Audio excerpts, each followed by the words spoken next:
Yes, people, good morning, good afternoon, and good evening. I wholeheartedly offer whatever suits your time zone. And because it's another Blue Morning show, a daily live show on Chelsea Perspective, I say Blue Morning to you all. And I hope everybody is doing well. And I really do mean so. So let's get into it.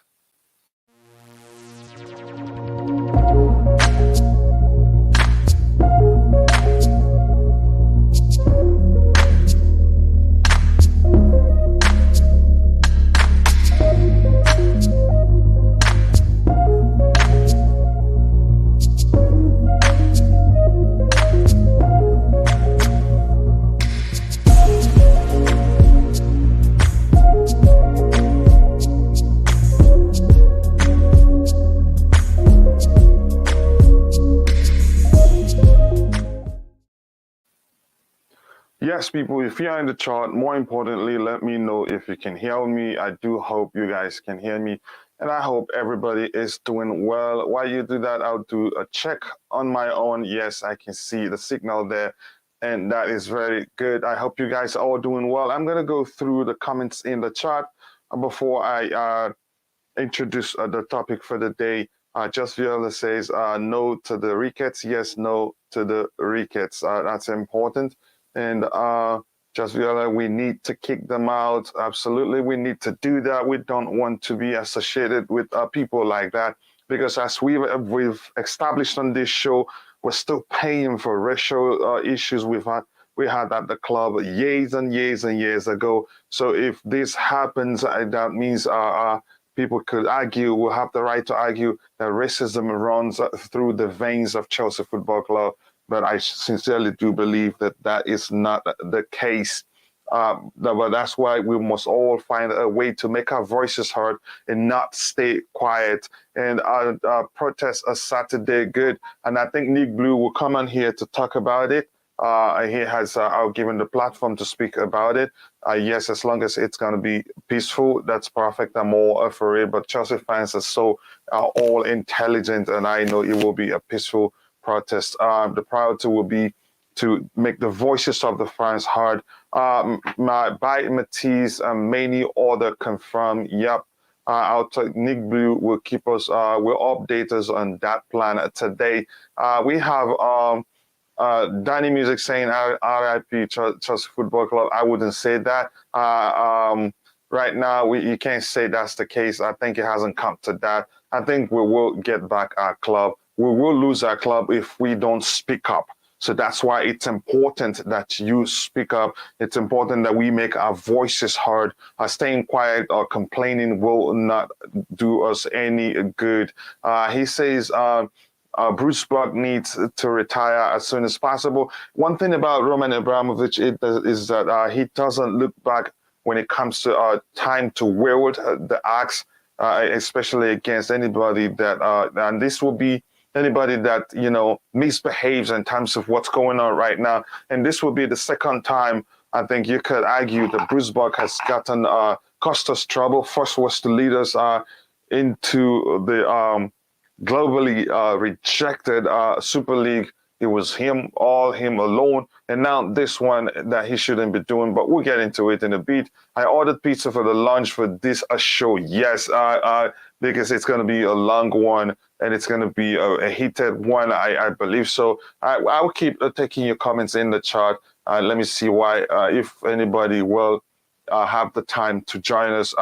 We can hear you. Thank you very much for confirming that phrase.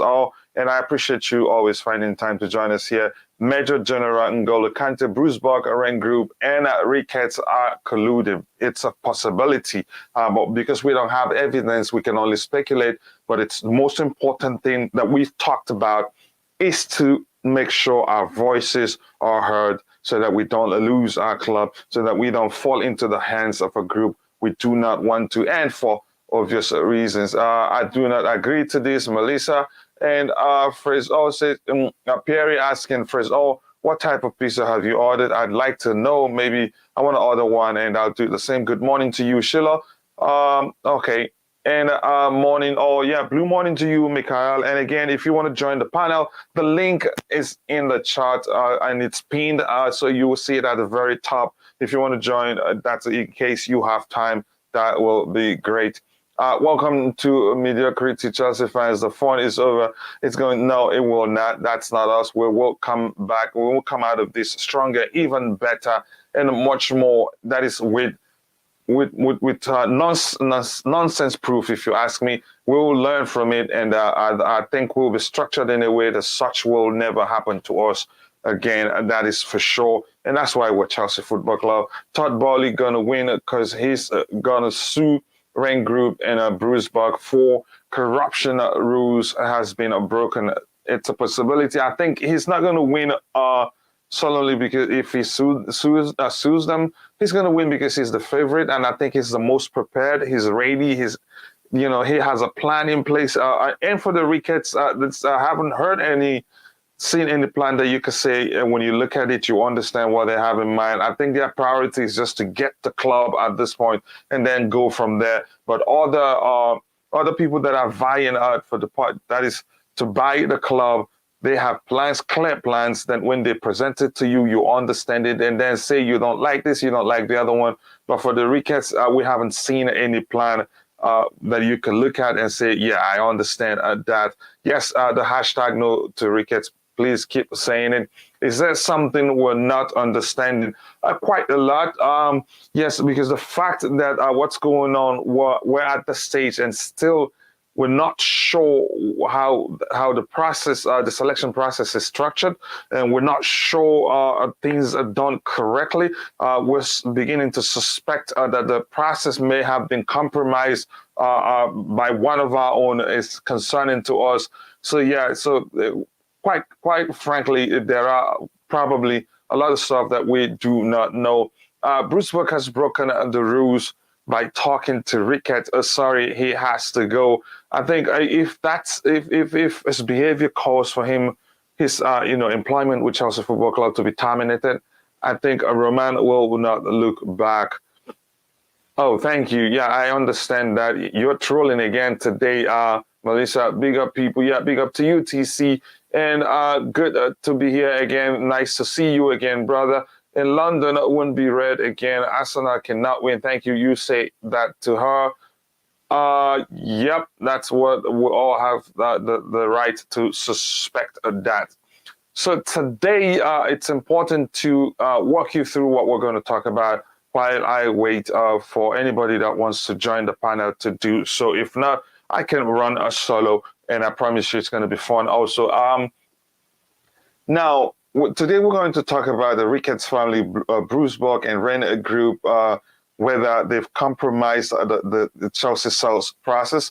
The points we're going to talk about will be, has Roman Abramovich Chelsea sale process being compromised? The second is Bruce Buck favoring the Ricketts in the Chelsea sale process? Should Bruce Buck even be talking to, dealing with the participating groups independently? So those are the questions that we'll try and answer today. Let me see if I have anything else in the chart to look at. To Champions League, yeah, tell Melissa that, let that sink in. Club World Cup, you never think that. Okay, now let's start by talking about Bruce Buck being the one that arranged the meeting with the Ricketts family and the former Chelsea player. What's his name again? It's called Paul Canoville. That on its own alone is very, very suspicious, because you're not supposed to do that. Because for you to arrange a meeting, you must have had, a lengthy conversation, if you like, with the Ricketts family and also with Paul Canoville before you're able to arrange that meeting. And also for that to happen, which means you're promising them, you're the one that told them, look at the guy you need to talk with. Because I'm sure the Ricketts family, they don't have that much they don't have deep understanding of of the structure of Chelsea Football Club, and as such would need some guideline, such as some guys, such as Bruce Buck, telling them you need to speak with this guy, and maybe if he makes a statement that changes the perception of your group, and yes, and for Bruce Buck to do that, to me, it simply means he prefers the Ricketts family to emerge as the new owners of Chelsea Football Club. Yeah, I think there's a problem there. And if you're in the chat, let me know what you think. Do you think it was right for Bruce Buck to have been the one to arrange the meeting between the Ricketts family and Paul Canoville? To me, I'd say no. That alone is suspect. It creates a whole lot of questions that I don't think Bruce will have good answers to, and it's not something that can be easily swept under the carpet. And I heard he said that there's nothing wrong in him arranging the meeting. Quite a lot is wrong in you arranging the meeting. Roman is sanctioned. Can he still influence who's employed by the club, like firing Bruce Buck or else? As it stands, I think he can't do that. Even if the sanctions mean he doesn't have the authority to fire any Chelsea employee, he could do that through some trusted personnel at the club. That I don't think. No, I don't think firing anybody he wants to fire is an issue. It's still his company. I think the sanctions targets financial aspect of the whole of his investments in the UK, the club, the hotel, and his mansion. If you ask me, I'm not sure of that. I think it would be right to call it a mansion. Is this a woman or a man? I feel like it's a man trolling with a woman's picture. Possibly, if trolls, I think so long as he doesn't, say anything personal or insulting to anybody, I will be careful what I read. She or he writes. Language, yeah, that's important. Please mind your language. You don't want to be sexist, and you don't want to, come across as insulting to anybody in the chat. She's starting, or he is like a waste. Okay. I says that I feel like you're not a woman. Okay. Let me see if I have anything else. Okay, and also if you're in the chat, let me know where you're participating from. That goes a long way for us. And if you haven't, please make sure to like the video and also subscribe to the channel if you haven't. More importantly, do not forget to click on the bell notification button so that whenever we go live, you will be notified. So let's continue with the discussion. If you, after telling me where you're participating from, you can go ahead and let me know whether you think it was right for Bruce Buck to be the one to arrange the meeting between the Ricketts family and Paul Canoville. And like as I've said before, I don't think it's right. I think it's totally wrong. Like other people who are vying to buy the club has complained that he broke the rule, even if it is not a written rule. He broke the rule because, again, as I've said, for him to have spoken with the Ricketts, the conversation has to be at length, and he has to be the one to say, okay, look at the guy to talk to. And that's not fair to other people, other groups, like the Bali group and the Martin Broughton group, and also Stephen Pagliuca, who are all vying to buy Chelsea Football Club. I do not think what Bruce Buck did was right. Miami in Florida. Okay, good to see that. And Bruce is wrong. She should go. Yeah, I think Bruce should go. It is wrong on all levels.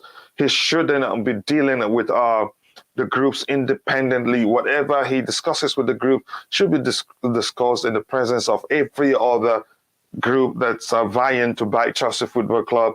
Because already we have a problem. We've been discussing and contemplating, asking questions whether Raine Group are transparent in their process and in their facilitation of this Chelsea sale process. We've been asking questions because after we learned that they established an acquisition firm in collaboration with Raine Group. And then again, Raine are the ones facilitating the sale of Chelsea Football Club. So that begs the question: was the acquisition group established for the sole purpose of helping them buy Chelsea Football Club? Because one thing I've learned, it just seems as if the pushback of the Chelsea fan base, it just seems as if it's not reaching the right people. It just seems as if they're not listening. And that, again, it's really concerning because it just seems as if the Ricketts family, I know they're well aware of the pushback. They even, making efforts to like turn around to change the narrative, showing how much they've done for the Muslim communities in Chicago and how their family is not a bad family and all that. To me, all those efforts seems like just seem as if it's the PR efforts. That's, to me, they're trying too hard to show that they're good people, and when that happens, I would say, yeah, the whole thing just got compounded even more. The fact that we've been asking questions, they establish an acquisition firm together, and the Raine Group also are the ones facilitating the sale of Chelsea Football Club. And it just seemed as if everything was saying not reaching Bruce Barker Marina, and also Ricketts family themselves, because they still there. And I am really concerned even more because they have a serious financial backing, even more than every other group left that are in the final phase. So that's concerning to me. And let me know if you're in the chat. Let me know if you have any question or something you like me to talk about. Yeah, Bruce going all out for the Ricketts. That seems to be the case, because why would he be dealing with them independently without, not in the presence of every other group in the process? That is really, if you ask me, he's compromised the sale process. And I hope that the issue doesn't lead to a court battle, which usually prolongs a processes just as such as the one such as selling the club. If that happens, we'll be in serious trouble. Danny Music says Bruce Buck needs to go because he's making the Ricketts family become our new owners. It just seems, yeah, that seems to be the case. It seems he's pushing for them. It seems he's there. His preference out of all those groups have made it into the final phase. And Tobago, so big up, guys, and hit the like button, people, and subscribe to the channel if you haven't. Thank you very much for taking some time to say that, Tobago. And please, we've reached 1,014 subscribers, and I couldn't have done that alone.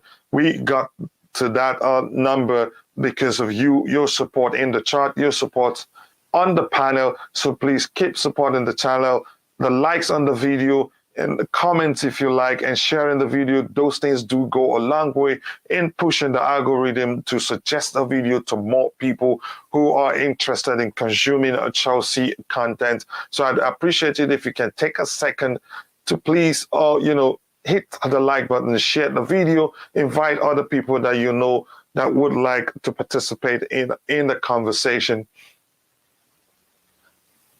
Now, let's see something else that we want to look at here. This is Mohammed Hassan saying good afternoon. Mohammed Hassan, good afternoon to you. And this is Tobago saying the Raine Group, Ricketts and Bruce are corrupt. They planned this and it might backfire. If there's anything shady going on, the truth is it will eventually come out. You cannot hide it forever because it's in the open. And even the dumbest person could put two and two together and say, something isn't right here, and ask questions. Why are things like this? Mikhail, welcome to the panel. I'll just breeze through the comments because this is an interactive show, and I'll come back to you. How are you doing, brother? I hope you're doing well. Good morning, Coachila. Good morning, everybody. Yeah, I'm well, thanks. Go ahead, go to the comments and we chat then. Maybe it's my earpiece, and it looks, yeah, it is. Can you hear? Yeah, brother, welcome to the panel. I can hear you now. Go ahead. Hey, good morning. Good No, go morning ahead. to you, brother. How you doing? I'm doing well, thank you. I thought I'd jump on even for a few minutes just to say hello. Yes, thank you. Uh, yeah, no, it's uh, it's not looking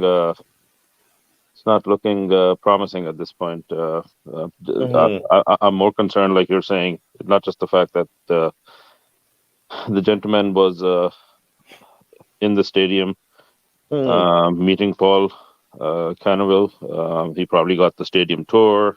He probably chit chatted with the board, and that kind of leaves one with a dirty feeling all over that what's going on here. Especially when the fans have already openly shared their view towards any bid from this particular bidder. So Mm-hmm. I'm not sure why the board is being so tone deaf. This would be the second protest in as many years that this Mm-hmm. gentleman has caused from inside the club. So I don't know if it's misplaced eagerness to do business, but somehow Mr. Buck finds ways to upset the fan base. So Mm-hmm. hopefully we make ourselves heard on Saturday. I'm hearing that the fans plan to gather outside Stamford Bridge and make their voices heard. Hopefully we're heard loud and clear. Hopefully it's Yeah. peaceful. Hopefully there's no violence. Hopefully uh, uh, there's no reason to miscast anybody's views. About this is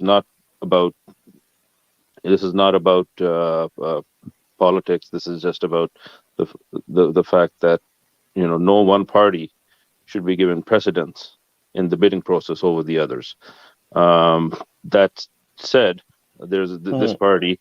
It's surprising that they, after having the publicity issues that they've already had with regards to diversity and their views towards diversity in Mm-hmm. general, I think I'll leave it at that. Everybody's got doubts about the whole bidding process just because of the fact that this party, given their bad publicity, was shortlisted to begin with. Mm-hmm. So between the Raine Group and between Mr. Buck, seems like the Ricketts seem to have an inside channel through the whole process. Mm-hmm. So that is cause for concern, and definitely this is not something that is acceptable. Hopefully, we can make enough noise to put the process back into some sort of even keel, at least. Not the protest, Mm-hmm. sorry, the bidding process. Mm-hmm. And at least give the rest of the bidders an even opportunity to proceed to the next phase of the bidding process. Hopefully, there's a next phase where people such as the Ricketts are left behind from.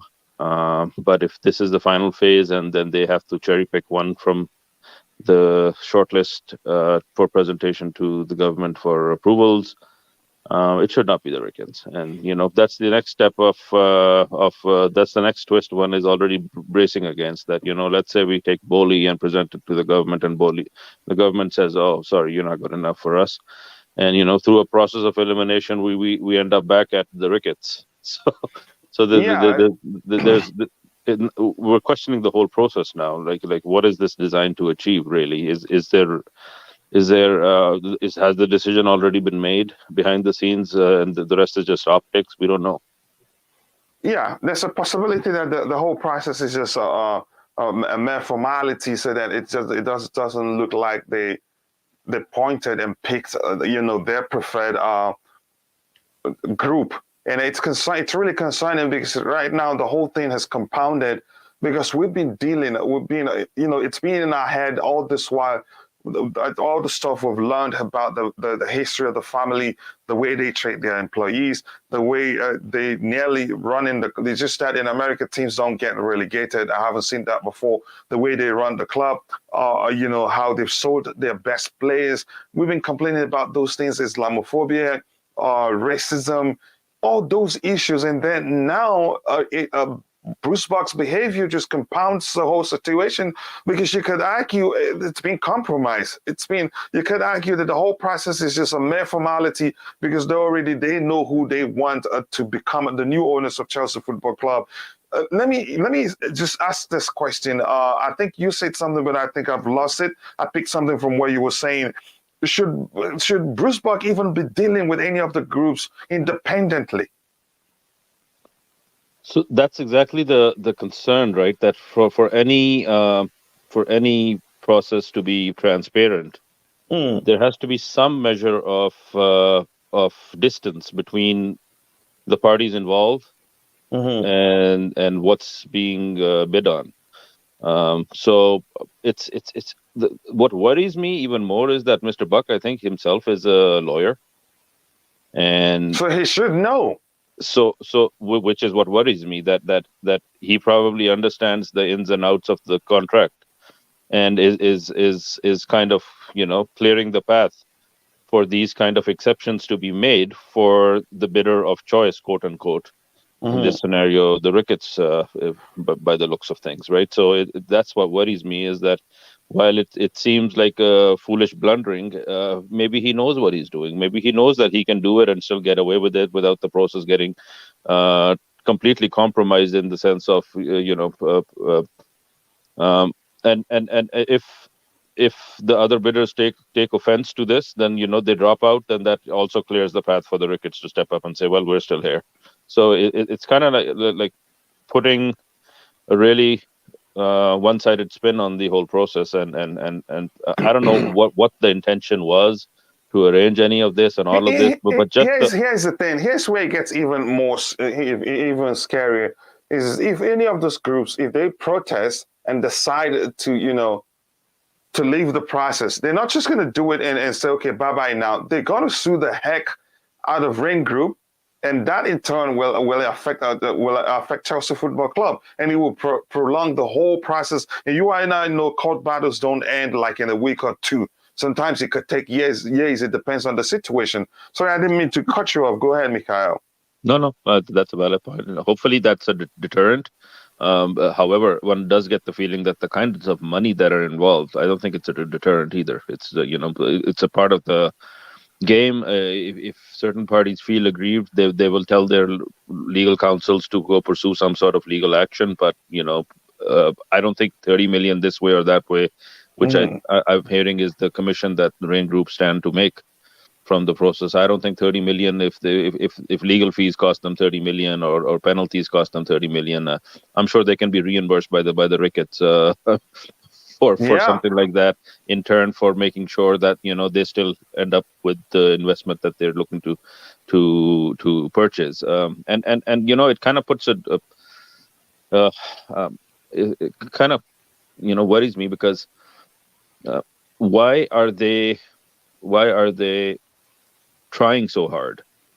That's the other thing, right? That like none of the other bidders are sitting in London right now trying to meet Paul Canoville or anybody else, right? It's Mm-hmm. like Mm-hmm.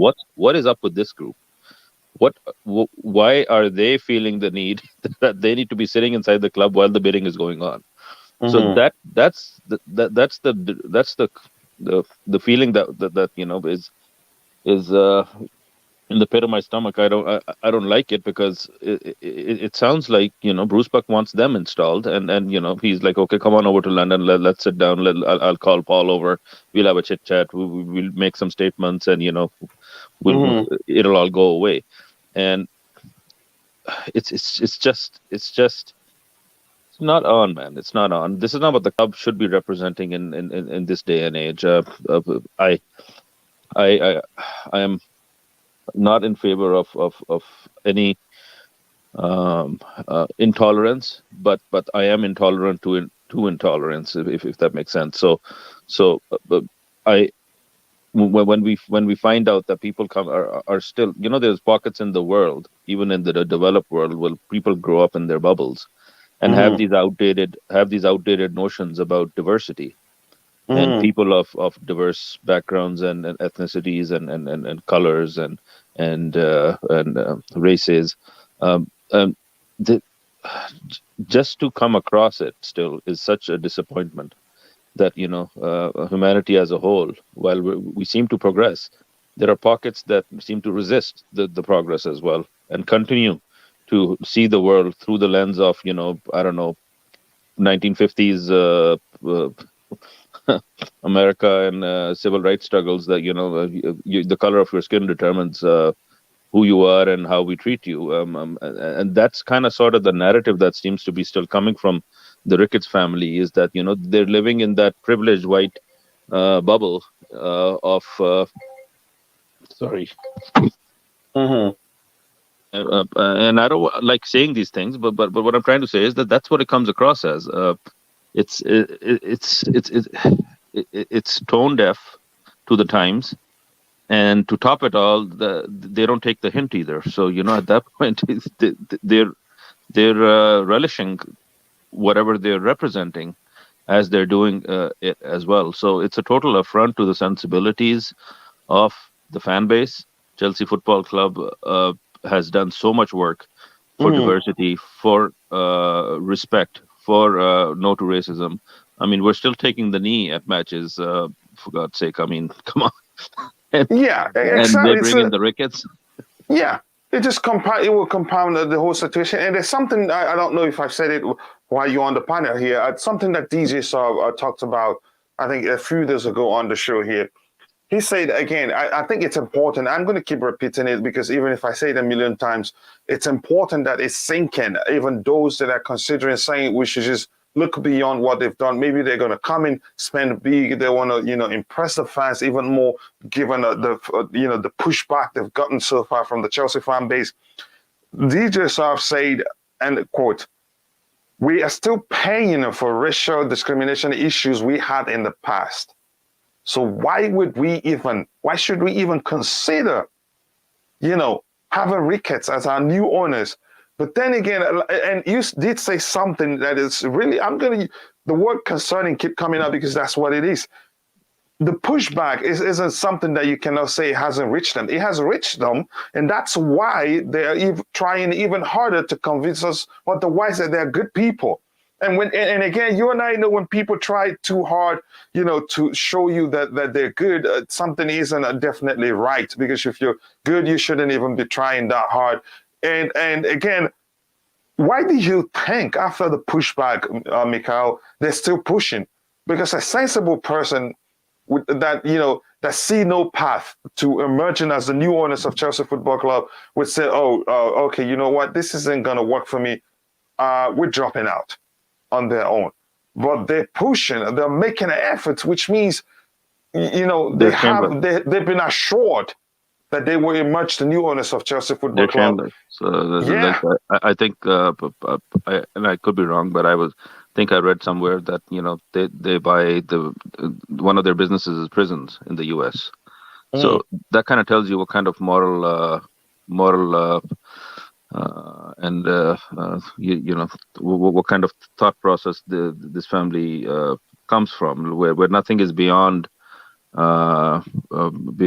kosher, so to speak. And I know that's a bad word to use here, but they'll go to any length and any type of business to make money. And the state of the prison system in the U.S. as a private business is a whole. That's part of the reason, the root cause behind the Black Lives Matter movement as well, because the prison system is set up to target that denomination in the population and feed, and the prison system is systemically being fed by the policing of certain states to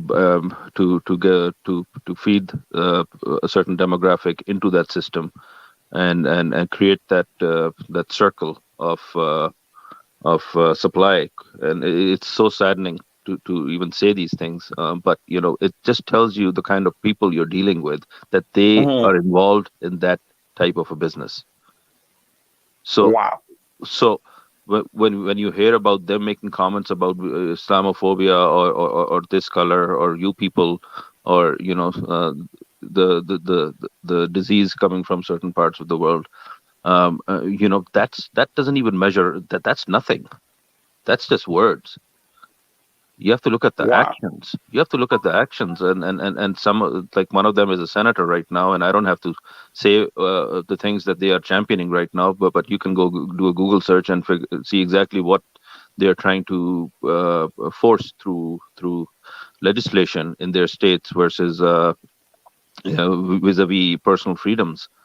Like there's so many red flags in this whole family's setup. Plus, it's such a fix. You're talking about the bidding process being a fix. The siblings, I think two are embedded with the Republican Party, up Mm-hmm. right up to ex-President Trump. Like they have direct Mm-hmm. Mm-hmm. relationships with, and the sister is part of the Democratic National Convention. So they have both sides of the floor covered within the family. So Wow. there is so much influence here at play that rigging a bidding for a football club is child's play. So this is the time that the only thing we can do is make it heard. We need to get on Twitter and make sure that No to Ricketts keeps trending. We have to make sure that whoever's in London shows up this Saturday and makes themselves peacefully, Or show up whoever can peacefully, find but transportation but to make London joins them. Join on Saturday. before the game. They're saying that the fans want to make a protest against the Ricketts bid and the situation with Mr. Buck. So hopefully Mm-hmm. it can be done in an orderly manner. I'm obviously not in favor of anything that endangers anybody. But if we can Mm-hmm. do a peaceful protest outside the stadium and maybe perhaps in the stadium with chants and songs and whatnot, then that would send the right message, hopefully, to the board, to measure their interactions with this particular family and this particular bid. It's almost like they're trying to paint the dissent or the uproar as as a small part of the fan base, and they're trying to sweep it under the rug, so to speak. That okay, yeah, some people made some noise a few days ago, but they're gone, Mm-hmm. and Mm-hmm. we have launched a charm offensive, and it's working, right? Yeah, So, yeah. I think. Yeah. Go ahead. no, no, go ahead. I, I, Yeah. I just needed to say some things, Mm. just because sitting on the sidelines, there's only so much one can do. So, Yeah. That's the truth. it's That's it's the it's truth. it's a fight for the heart of our identity as a club, and we feel like we're being left out. Yeah, yeah, we must make sure that our voices are heard. I mean, you can't just stay on the sideline and keep talking will not do you any good, because if they feel like, okay, you know what, I think the pushback has subsided to any certain measure, it will give them hope that things will change for good for them, and they will keep coming. So the best thing, I think, I'm glad that that's a peaceful protest planned for Saturday. And I think Nick Blue will soon get on the panel and he will talk about it to educate us on how you can be part of it. But if you have a platform or if you have a Twitter account, keep sharing that hashtag so that it gets it, yeah, note to Ricketts, so that it gets to the appropriate, you know, leadership of the club or the board, if I'm allowed to say it that way.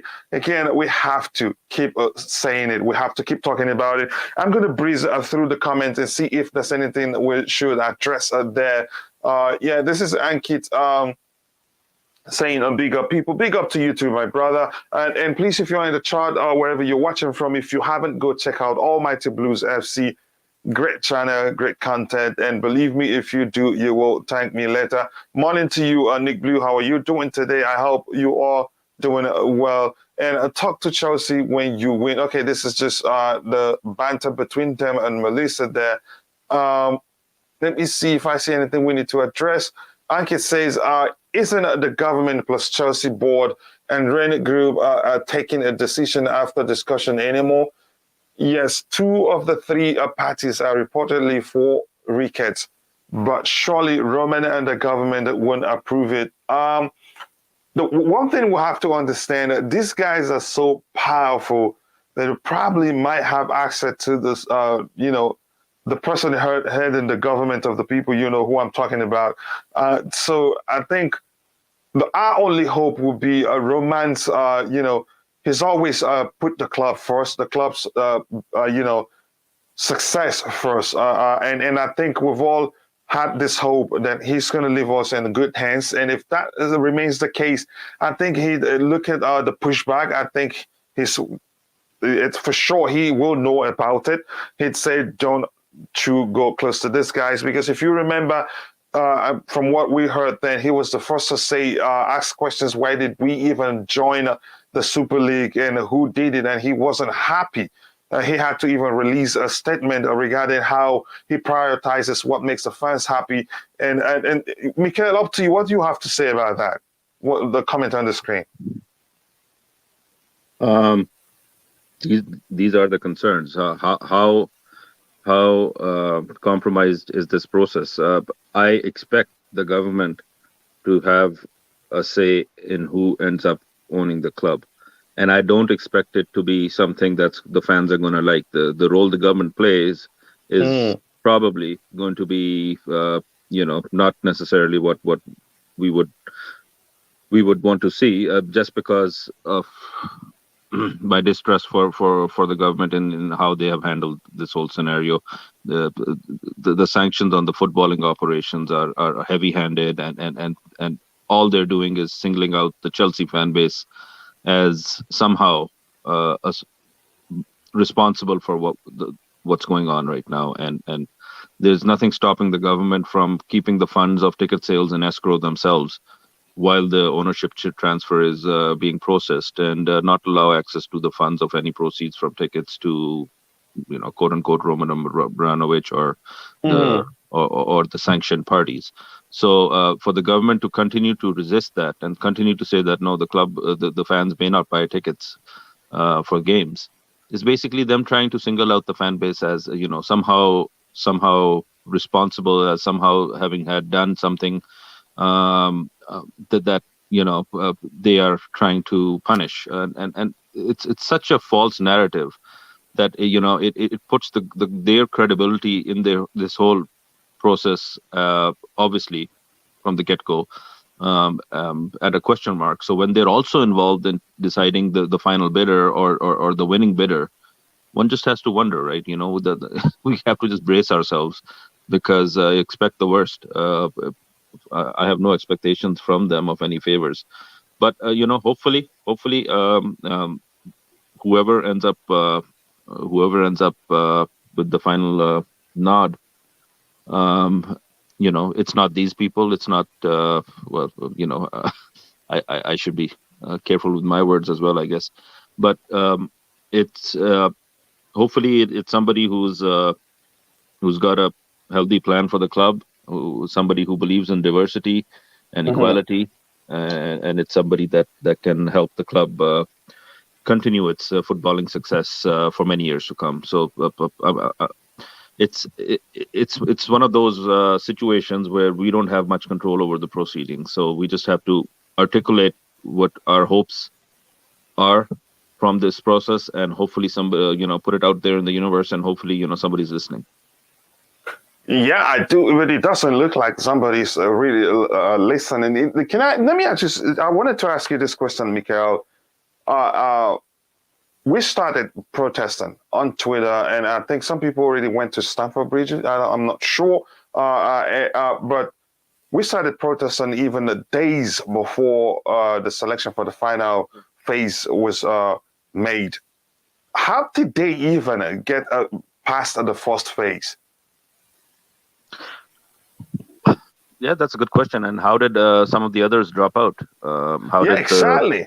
How did the South Korean bidders, who were, on paper at least, were well heeled, had lots of financial backing, or should have had at least. One doesn't know the ins and outs of the financials, but the understanding was that the South Korean bidders have lots of the pension fund behind them and whatnot, so funding would not have been a problem. SMG, I was skeptical of the SMG bid from the get-go because of the Saudi involvement in Newcastle already. It would have been an affront to the quote-unquote royal prince for somebody else from the royal family to go and buy a bigger club in England, so soon after his purchase of Newcastle. So I was always skeptical of the SMG bid. However, that doesn't mean that SMG couldn't have been shortlisted further for further consultation, because right now the communication that one has heard from them is that they don't even know why they were not shortlisted. So it's one of those cloak and dagger type of processes where this is our decision and you have to deal with it, and we move, and then next thing you know, the Ricketts are sitting in Stamford Bridge. So Yeah. so Yeah. it just makes you wonder, what else don't we know? And I want to say something that Declad said a few days ago on the show here.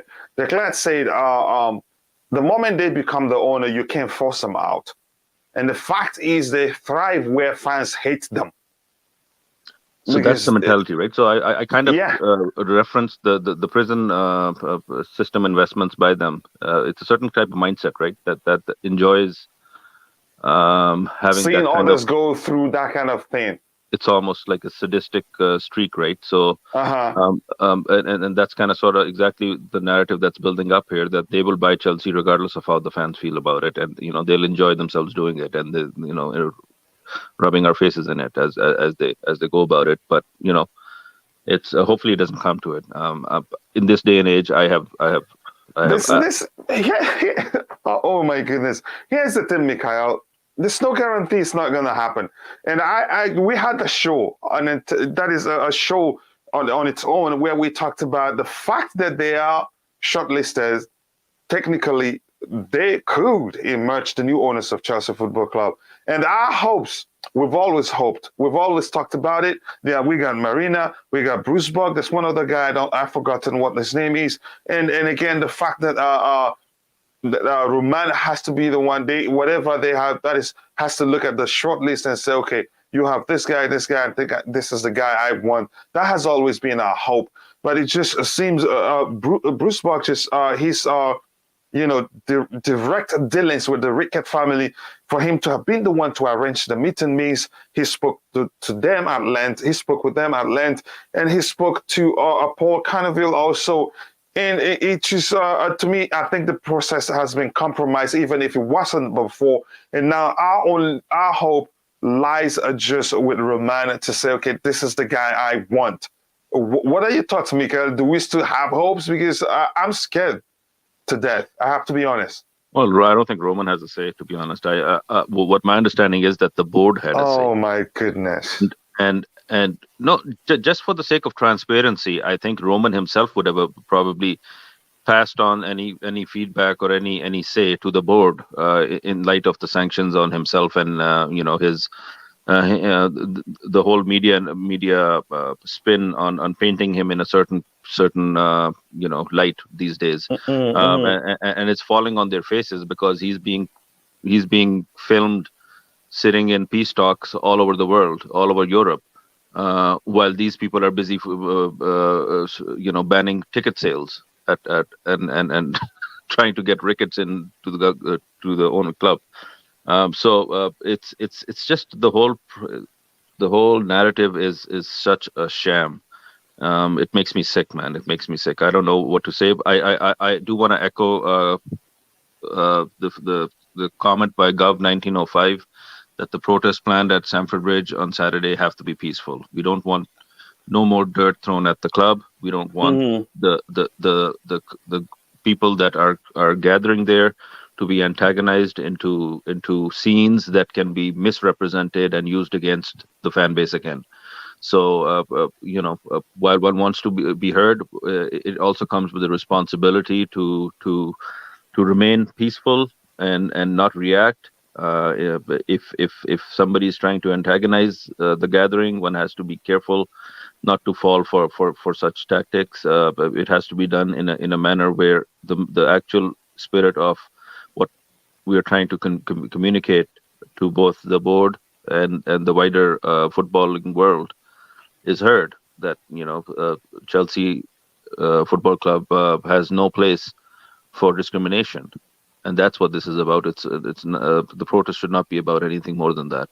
Yeah. And we don't want to be associated with any owners that have regardless of whatever the statements that have come out in the past 24 hours from certain parties that are connected to the club in terms of, Hmm. being open to reconsideration about the Ricketts if they are willing to show certain, certain, I don't know, statements or distancing, I think was the word that was used. If they're willing to distance themselves from certain people or certain points of views, then maybe maybe they could still be accepted by the fan base. No, we're not interested. It's not that we hate anybody. We're just not interested. Yeah, I We're not think we have. interested in this party at Go all. ahead. Go ahead. I Yeah, don't I I don't think want them anywhere near the club, and we don't have to make any more of this than that. It's not yeah, about it's not about it's not about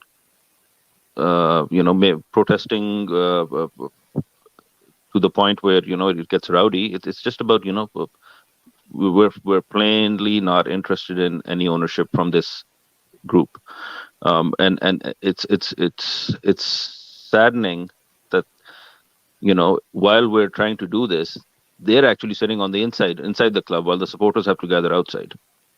That says yeah. something about the state of affairs. Yeah, I think something isn't quite right, and yeah, I'm all for this coming from GUV 1905. Says the protest blinded Stamford Bridge on Saturday has to be peaceful. We don't need them to dig up more dirt on the club. We don't need to compound the situation because if we, the fact is, emotions are running high right now, and when that's the case, people could easily go, out of control. If they don't get any response on that day, or if nobody comes out and speaks with them. And that brings to mind the fact that Bruce Buck, throughout this whole thing we've been going through, I know staff on the panel argued that he may have been bad from, making putting out statements. He hasn't come out and put out a statement that's directed at the fans, like, "Oh, calm down, we'll get through these. There's no reason to worry so much." I think your thoughts on that, Mikhail. The fact that he didn't, Marina didn't, nobody did even put the check did not. All they did was complain about the situation, which quite rightly so, they have every right to complain about the situation, but at least talk to the fans. We've been suffering, Your thoughts, Mikhail. The fact that they didn't put out any statement Honestly, directed at the fans. honestly, the less said, the better at this time because, but if Bruce Buck is scripting any statements, I don't want to hear them because it's probably going to upset me even more. So there's a lot of double speak going on. We saw the statement from We Are the Shed that was published last night. But there was a lot of double speak in that statement. So at this point, I think the statements are being dictated to by the board, and it just sickens me, man. There is no room for entertaining the Ricketts in this process. I'm sorry. I know it sounds like we're being harsh, but it shouldn't have to sound like we're being harsh because what they represent is against the basic human values. It's not even Chelsea values. This is like humanitarian values that they are an affront to. And unfortunately, they have this platform where they have been shortlisted, and now we have to talk about them more. And the more we talk about them, the more they gloat because they know that they probably can still, hijack this whole process despite all the protests. So at this point, all we can do is maybe make enough of a point articulated in a way where the government feels the pressure to intervene should this party get to the stage of being presented as one of the options for the government to approve or disapprove.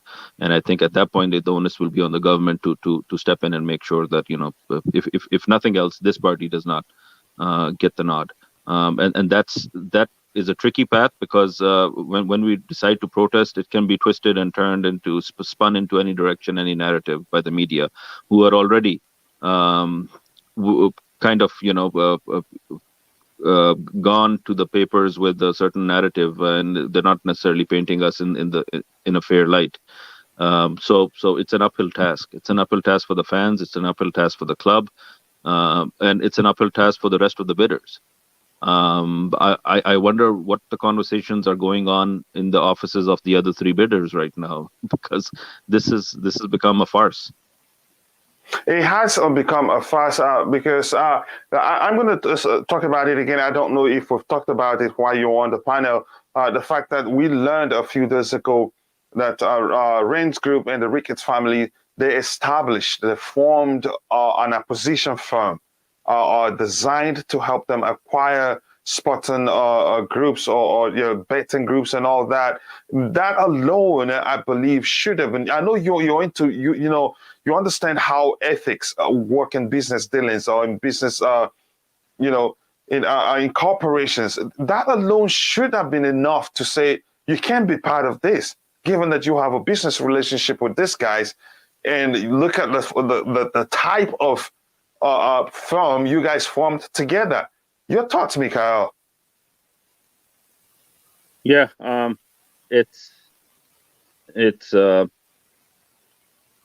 I don't know what to tell you, man. It's we're all speechless as a fan base, as a Chelsea community, and we're silently enraged by the whole thing. It's not just the Ricketts; it's just the whole thing from the start. How the club and its owner has been vilified and scapegoated. And we stayed quiet at the beginning. I remember Nick Blue pleading with everybody to protest in the favor of the owner's name and what right at the beginning, and everybody talked him off, talked him down, because it wasn't the time to be seen doing that because of the sensitivities around the plight of the people impacted by the war in the Ukraine, and it wouldn't have been sensitive to their cause for us to almost selfishly start protesting in the favor of somebody accused of being participating in that in that war. And now the narrative's been spun on its head when the very person that they have sanctioned is the only person that is a part of the peace negotiations in not just the club, but the entire UK. There's no representation of from the UK in any of the peace negotiations, except Roman Abramovich, who is a sanctioned individual who doesn't even have a visa status in the country to reside there anymore. So it's they're squirming and they don't know how to deal with it, and they built a narrative. Stav, I think, has at length explained that this whole episode regarding Chelsea and the war is just a distraction to distract from Partygate and all the other questions that are being raised against the people in power. It's working. It's worked because they were getting a lot of heat in Parliament from certain ministers that certain oligarchs should be targeted for sanctions, and they couldn't, just to appease those voices, they had to take action, and they did take action. However, the action went beyond the persons involved, and now it's impacting football operations at a football club, not just any football club, the reigning world champions.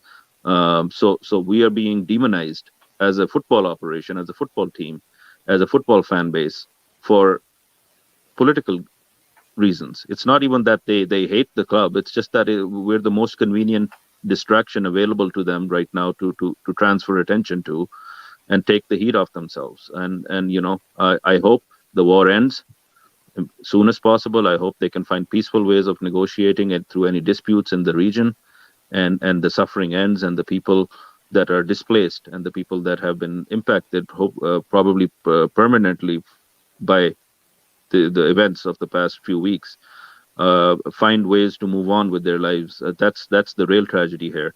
But in the middle of it, this is an affront to the sensibilities of an already cornered fan base that beyond the unreasonable sanctioning of the activities of our beloved football team and club and our ability to participate in games and match days, now we are being forced upon by the prospect of being owned by somebody like the Ricketts family.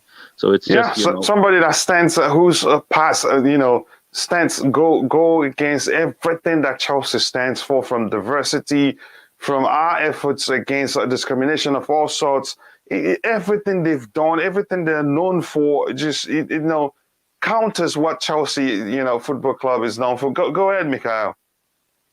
I just want to say good morning to Nick Blue. I think I see him. Yeah, I've added him to the group. Nick, good morning to you. How are you doing? Yeah, hi, Coachila. Yeah, you make very good points, Mikhail, and thanks for saying what you said about me, because it's true. I was there, and since the sanctions were made, I put it out on Twitter for everyone to be. It was Tuesday, we had to Friday for Peter Bonetti's memorial, which I was going to, and a lot of thousands more were going to, which they did. And after the memorial, I was expecting at least 500 or 1,000 fans to turn up, but they didn't. There was only me and the waiting there for nothing. We waited for 2 hours, then we decided that no one's coming, so we left. But this time, I see there is going to be people coming, and I'm so pleased to hear that. And not just people, it's going to be thousands of us on Saturday before the game. And during the game, the protests will carry on. This is a big day for Chelsea Football Club and the fans to show to the government, show the world what we are about. And we back, no Ricketts is the main agenda, and that's going to be heard very loud. And now to Bruce back, he has to go. About time he left, because he's the one who wanted the Super League, and he hasn't been good for us for a lot of years now. It's time for him to go. And the most important one of all is Roman Abramovich. This is a chance for the fans to show appreciation for him, which we haven't so far, and it makes me sick that we haven't. It's about time. Everyone loves Roman, so, shout his name, because he hasn't done nothing wrong. You saw agendas against him, government against him, and everyone. And it goes to show that, while they're busy making sanctions, Roman's busy trying to make peace. And that tells you everything. Yes. None of them are even at the table with that. The process. Let me quickly breeze through the chat, because this is an interactive show, and I'll come back to you guys if you don't mind. And Nick, by the way, welcome to the panel. Some people were asking questions regarding the peaceful protest planned. So I think I'll give you a chance to talk about it later, but I have a few questions for you before then. This is Chidi Tony saying, good morning, blue morning to you, Chidi. I know this is the first time I'm seeing you here, and if that's the case, please make sure to subscribe to the channel, and also don't forget to like the video wherever you're watching from. The more likes we have, the more YouTube will push. YouTube algorithm will push the stream so that more people can join us. And I think the conversation so far has been educating. It has been also, more importantly, enjoyable. I'll go through this quickly to see. I think this is banter between them. And Melissa is asking, why am I not modest yet? Well, I'm still watching you. Your banter with the people in the chat, it's still a bit too feisty. So, but no problem. Keep doing what you're doing. I'll know when to make you a mod. Because no, that's not the case. We accommodate everybody here. All right, bro. I see that. No problem, and thank you very much for even dropping in. That means a lot to me. So I'll stay with Nick Blue today for a while. Thank you, bro. I appreciate that. And this is GUV 1905 saying the media are just waiting to go to press with it in case anything happens. Yep, they'll be watching us. I think, like I said the other day when Sky Sports, they aired the statement from the Ricketts family. I did say something like, the moment something turns sour, they'll be the first to take it and run with it and make us look so bad. Mikhail, any final thoughts before you leave so that I can continue? I know you'll be leaving in a minute. Yes. Thank you. I may have to drop soon. Yes. Thank you for having me on. I just want to add, Nick Blue, we're not based in London, so you're kind of representing the wider audience and the wider global community of Chelsea Football Club. So power to you guys, and God bless you. Please argue for and ensure that the process, the protest, whenever it happens, wherever it happens, is peaceful, because we don't want it twisted against us as well. So while it is our responsibility to go be seen, it is also responsibility not to be cast into something that takes away from the spirit of the gathering and the moment.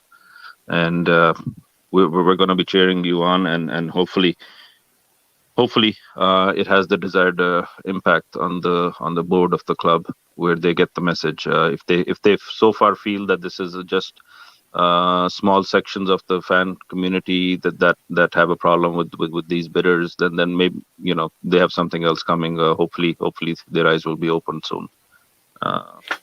Big up everybody, and up the Chelsea. Yes, up everybody and up the Chelsea. And thank you very much, Mikhail. It's always good to have you on the panel whenever time allows. I know you're a very busy person, so I appreciate you finding time to jump on. Thank you very much again. And I hope to have you on the panel again soon. Nick, I'll come to you in a bit. I know you heard what Mikhail said. Do you want to say something about that? He's asking for you to do whatever you can to make sure that the protest is going to be peaceful, so we don't do anything that will make the whole world turn against us. Oh yeah, that's for sure. The main thing is to be peaceful. We're peaceful at the Super League protest. We will be even more peaceful. I will do my best to make sure no youngsters get out of hand. There might be one or two. There's going to be a lot of people there. I will do my best to make sure there's no bad malice going on. The media will be there. And I will talk to the media as well. So, big up to Mikhail for those words. Very important. Great words, to make sure it's peaceful. We're there to have our voices heard. And we will be heard this time. Yeah. Yeah, thank you very much for saying that. Again, it's important that the protest is peaceful, because if it goes wrong, then it compounds the whole situation for us. The government might come at us with some more restrictions, or So thank you very much, Nick. I appreciate you saying that. And let's continue go through the comments in the chat again. The media are just waiting. Yeah, I've read that, and also. Has everyone in chat signed the petition? Yes. Yeah. Good question. You can Joy the Boy, please provide the link for the petition in the chat, so that whoever hasn't signed the petition should sign it. Nick, let me just quickly go through the comments here. Yes, petition against the Ricketts. That's what it is. Smash that like button, people. Yes, please do that. The Queen of the House says do that. Yes, I signed the petition. Good. Yes, Melissa, you should go sign it and go. US. Okay. Yep, you should go and sign it. Okay. Now, Nick, coming to you, what do you think about Bruce Buck's behavior, given that he's speaking? He spoke. Let me just put it that way. Or I have every right to say that he speaks with the Ricketts family independently outside the process. What do you think about that? Yeah, it's not very good what he's done. Going to talk with them is just to show what sort of man he is. It just shows his real colors. He should have gone. He should have been gone. Roman felt sorry for him, and he kept him on when it was a Super League thing. Roman knew he's the one who decided to go try and go ahead with it. As soon as he got the message from the fans, Roman stepped in and stopped it all. But Bruce Black was for that. It's a lot of things about Bruce Black, really. Roman put him as a chairman, and what did he do for the club? He didn't do actually much. He just sat in that office with his suit on, being the chairman. The main work was done by Czech, Marina, and the rest of them. But Bruce Buck, it's time he left this club. It's a disgrace to our heritage to have a chairman like him. You know, we had like Ken Bates had his bad points, bad things, but he was a he was a big chairman. He started the plan to make Stamford Bridge what it is now. He's the man who started it all. And he carried on. He brought in Roman to carry on because he didn't have the money, and he brought Roman in, Ken Bates. So a lot of people who didn't, you know, a lot of people still don't like Ken Bates.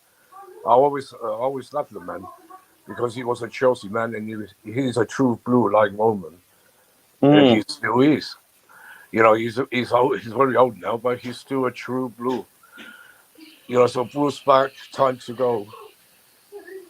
Yeah, it's time to go because he's been all bad news. He was the one that dragged us into the Super League conundrum. We survived that, and now again, here's the question: something that Mikhail talked about that got me thinking.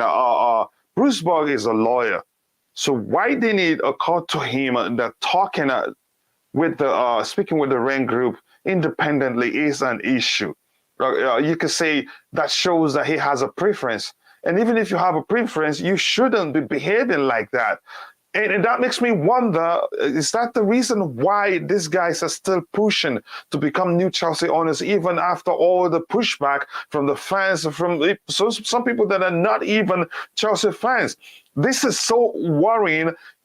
So bad that we even got a video message from the head of Chelsea supporters group in Chicago, which is the same town as the Ricketts family, some pastor who spoke about how they referred to black people as you people, and how they treat their employees, how they cut employees' salaries, how they even refuse to put an access for people on wheelchair because they want to save money. Those things are really concerning to me. I don't. Okay, let me just put it this way to you, Nick. Do you think the whole process right now? You can say some people use the word rigged. Do you think the whole process is rigged or maybe compromised, if you prefer? Yes, most definitely. Because look, you said it all there. Yeah, what's he doing with this? Bruce Park. What's he doing with these Ricketts? Agree. He's given them hope. That's what he's done. He's given them hope, and that's why it's so so important to make sure we go ahead and do this protest because he's given them hope, and they think they have a good chance now because of him. But they might have stepped down. They might have stepped down because before, when they saw everyone's against them, the fans don't want them. Not just the fans in this country, all over the world. Chelsea fans don't want them. And Bruce Bucky's come along and stirred things up. He shouldn't have said a word. I don't understand what he's trying to gain. Did they pay him off or something? It looks like they might have promised him something. The way he's acting. That's what I don't like. Yeah, that's a possibility that something shady is really going on there. Because let me just repeat myself for those in the chat and those that hasn't heard me say it before. And again, before I do that, please, if you are in the chat, I want to say big up to Steve Chelsea. Nice to see you around. I know you've been busy. Joy the boy and every other person in the chat, please, if you haven't, smash that like button so that the Google algorithm can push the stream to more people so they can join us. And because we're having a very good conversation. Let me just breeze through this and then I'll come back and say what I wanted to say before. You will find it there. And big up, this is just saying hello to each other. And he says, Steve Chelsea says, I hope we are going to protest on the match day. I don't want the players to be affected or lose control. I don't think the protest will be, I don't think it will be a problem for the players. I think it will be a peaceful protest. And Nick, you take over that from me. I just to guarantee people that it's going to be a peaceful protest, so it will not affect the players. You go ahead, Nick. Oh yeah, that's the most important. And of course, I will make that point again later on. I'll tweet it out there to make sure no one's going to misbehave. We don't need that. That will backfire on us. The whole point of this protest is for us to be heard and taken notice of. If it will cause any trouble at all, then it will backfire. It will cause us, we will go down instead of up. So we have to make sure there's no such thing as a misbehavior on Saturday. Mm-hmm. I'm going to try my best to make sure. And I think most Chelsea fans, they're all very sensible. Like I saw in the Super League protests, no one caused any trouble. They were brilliant, and I think we'll be the same again. Yeah, I think I hope you guys heard what he said. He's going to be peaceful, and his promise, even when Mikhail was on the panel, that he's going to make sure young stars don't overdo it. Because the truth is, emotions are running high, and when emotions are running high, people can easily go out of control and do the unthinkable. But I trust Chelsea fans. I know they're very smart people, intelligent, and will not do because the world is already against us. And we don't want a situation where we give them a reason to come against us and see their behavior as justifiable. But that's by the way, Nick. I'm going to go through the chat again. If I have any questions, I will let you know. He says, "Blue evening from down on the coach." Yes, blue morning here from Las Vegas, Nevada, and I hope you're doing well. And please, if you haven't, go check out Matt's new YouTube channel. It's called Z Volley. Great channel, and I know you will like it. Steve Chelsea says, smash that like button. That is important so that Google can push the stream to more people. Big up, lads. That's just him saying hello to everybody in the chat. Let's see anything here we want to address. That's wonderful. And if you're in the chat, let us know if you have any question for us or anything you'd like us to talk about. We're here for you. And the banter between Melissa and the Chelsea fans in the chat is really serious. But I'm happy that he hasn't. It's not personal here. Everybody understands. Perspective Melissa signed petition. She's one of us. Give her the mod.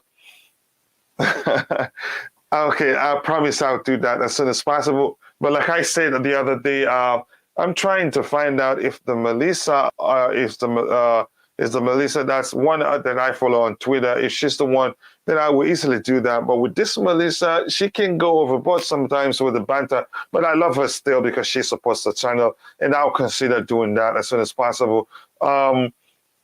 Let's see. Hi, the like. Yeah, hit the like button, please. That's important to us. That will help us reach more people. Rudiger Agent is talking to Barcelona. Yeah. But that's not a guarantee. That doesn't necessarily mean he's going to leave.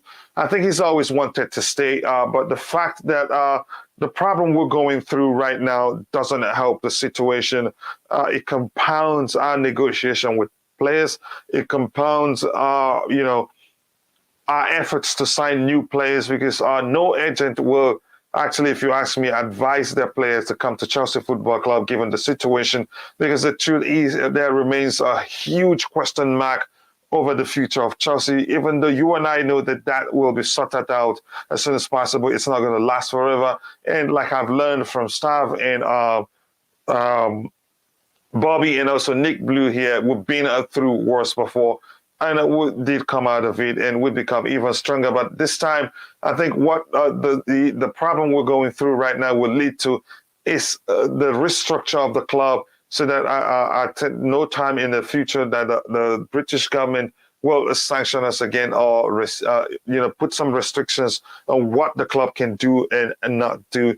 Yeah. Antonio Rudiger's agent has been pictured attending meetings with the Barcelona board ahead of a potential Chelsea departure. Again, I'm going to repeat myself. That's no guarantee that he's going to leave. He has to do this things in case if it's not, if he doesn't see the possibility of getting what he wants from Chelsea Football Club. Rudiger, Christensen, Aspi, Timo, all leaving. Yeah. My concern is that I will make you a mod here and you'll still be laughing at us to our face. That is a big concern to us, Melina. Yes, let me see. Okay, let me see if there's anything else to read. Buck, okay, he says, I don't time you out like others because you don't bother me. Yeah, and she doesn't. I think she's her banter is mad. Nobody hates you, but probably wants to keep his job by favoring the Ricketts. Possibly. There's a chance he could be doing that if they promise him that he's going to keep his job. You don't know. You don't know if they knew each other way back. You don't know. I think this whole process from the start, I've not been comfortable with it. The fact that Raine Group they formed an acquisition firm with the Ricketts family. I don't know when, but I think they did that. So that alone should have been enough for the government or those or the board to say, no, you cannot be part of this because you have a business relationship with these guys already. And now coming to Bruce Buck, I'm going to ask you this, Nick. He arranged a meeting between the Ricketts family and Paul Canoville, which means he spoke with the Ricketts family at length, which means he, for some reason, knew them before now. They have his contact, which means also that he wants them to emerge as the new owners of Chelsea Football Club. What do you think, Nick? Yeah, it's like the comment said. Yeah, he wants them to take over so they keep him, so he keeps his job as well. That's another reason. That's a good reason. And but it's still, I can't understand him. Yeah, he probably, he's scared of losing his job. So someone else comes in and they're going to put their own chairman. They're going to put someone else, like Bolton was. He was going to be the chairman if they won. So of course he must be thinking, I'm going to lose my job here. So he must have gone to the Ricketts to try and give them more hope, to make become the owners. And I don't know what he was doing with Paul Canoville. I don't understand that really. Paul Canoville was, that was a different story. He went there to, he went to meet all four bidders, not just the Ricketts. Anyway, he wanted to speak to all of them. That was his job. Chelsea sent him to do that, to speak to all the bidders. But Bruce Buck is out of order. Whatever we say, he has to go. And me, I'm still 100% sure the Ricketts we will not be our owners. Tell me, Nick, I'm concerned. I have to say I'm concerned because our only hope has always been the fact that we have our board members participating in the selection process. But now I just can't say. Look, just look at what's his name, Bruce Buck's behavior. Why on earth? He's a lawyer. Why on earth should he be talking with the Ricketts? And for him to arrange a meeting, he must have spoken with them at length. Roman brought him because he's a lawyer. That's the main reason Roman brought him in. But he shouldn't be. But we don't know everything what's going on. That's the thing. But he should never be talking to them privately. That's out of order. After what he's done, he tried to destroy the club to put us in a Super League. He's. I don't know what to say about it. I don't want to say bad words, but he has to go. He's not good for Chelsea Football Club. It's not. He's been bad news. Very bad news. Very bad. And he's going to hear our voices on Saturday because already I see banners being made. I've seen a lot of banners have been. I've seen the pictures they've been sending me, and one banner says a lot of things about him. It's not just the Ricketts; it's back as well. So everyone wants him out. All the fans want him out. It is really concerning. So, LSC, welcome to the panel. I will come to you in a bit. Let me just breeze through the comments in the chat because this is an interactive show. I hope you don't mind. How are you doing, brother? Yeah, not too bad, man. You okay? Awesome. Yeah, I'm fine. I can't complain. I will come back to you in a bit. Just Viola says Rudiger is a Muslim and black. he wouldn't want to be a part of Chelsea if Ricketts become the new owners. That makes perfect sense because the whole thing will be hitting him on two fronts. Once he's black and the other he's Muslim. So the great comment right there. I don't think any of our Muslim contingents would want that to happen at all. That's one thing I don't know if Bruce Buck will probably care about because it doesn't look like he cares. And I heard that he put out a statement saying there's nothing wrong in him, arranging a meeting between Paul Canoville and the Ricketts family. But that's by the way. TC, no, he won't. Okay, let me read the comments again. If the Ricketts become the Chelsea owner, give Rudiger and other players long-term contracts. So why would Rudiger leave? Yeah, let me tell you something. Do you think money will mean anything? No, it wouldn't. Their faith comes first. You, as if you're a Christian, you know how much you value your faith. Would you take money over your faith? No. So the same thing as a Muslim, he wouldn't take money over somebody that has insulted his religion. I don't think so. And has also insulted his race. So I don't think it's about money. It doesn't matter how much you give him because he'd be seen as a traitor. He'd be seen. It will be no different from him selling his soul for money. Yeah. So I wouldn't say that would work. Yeah, possibly he must be. Maybe his priority is just to keep his job and not even to make sure Chelsea that is a good owner buys Chelsea Football Club. I gave him so many warnings, testing my patience. Yeah, if you did, please. Yeah, you have the right to if somebody spams the chat, you have every right to time the person out. He's a lawyer. He's speaking. Yeah, excellent. He's speaking BS. And he's a lawyer. He should have known that he shouldn't be interacting with the Ricketts families independently because that compromises the whole process. And even maybe I think at this point we should be saying that brings to light the fact that the process is rigged. If you ask me, I hope Roman, has the final say. And Bruce should go. Sorry, say it as loud as possible. I think he should go. Let me see, Coachila. I am being truly honest. The most important thing that Chelsea fans has to do is stick together. Look at our clubs and the United. Yeah, I understand, but in terms of United, their case is actually different. They've spent money. It's just that they spent recklessly. They didn't spend wisely. They didn't buy players that they really do need. And I know, Melissa, I know you've been honest, but because you're an Arsenal fan, the banter in you will always come out every now and then. And we're getting there. You get one good on here and welcome. She's another. Okay, I'm not going to read that. Now, oh my, you guys are scaring the hell out of me. I'm scared too, I have to be honest. So LSG, coming to you, what are your thoughts about Bruce Buck's behavior? Honestly, I wasn't surprised when I learned of his behavior. Because I know that something was definitely going on, something was definitely fishy. Whether it's coming from the powers that be, or it's coming from even within the Chelsea board. That was so much sort of reliant. So I don't really understand what his role has been at Chelsea because I haven't seen anything really positive that I can say. You know what? I'm proud of this.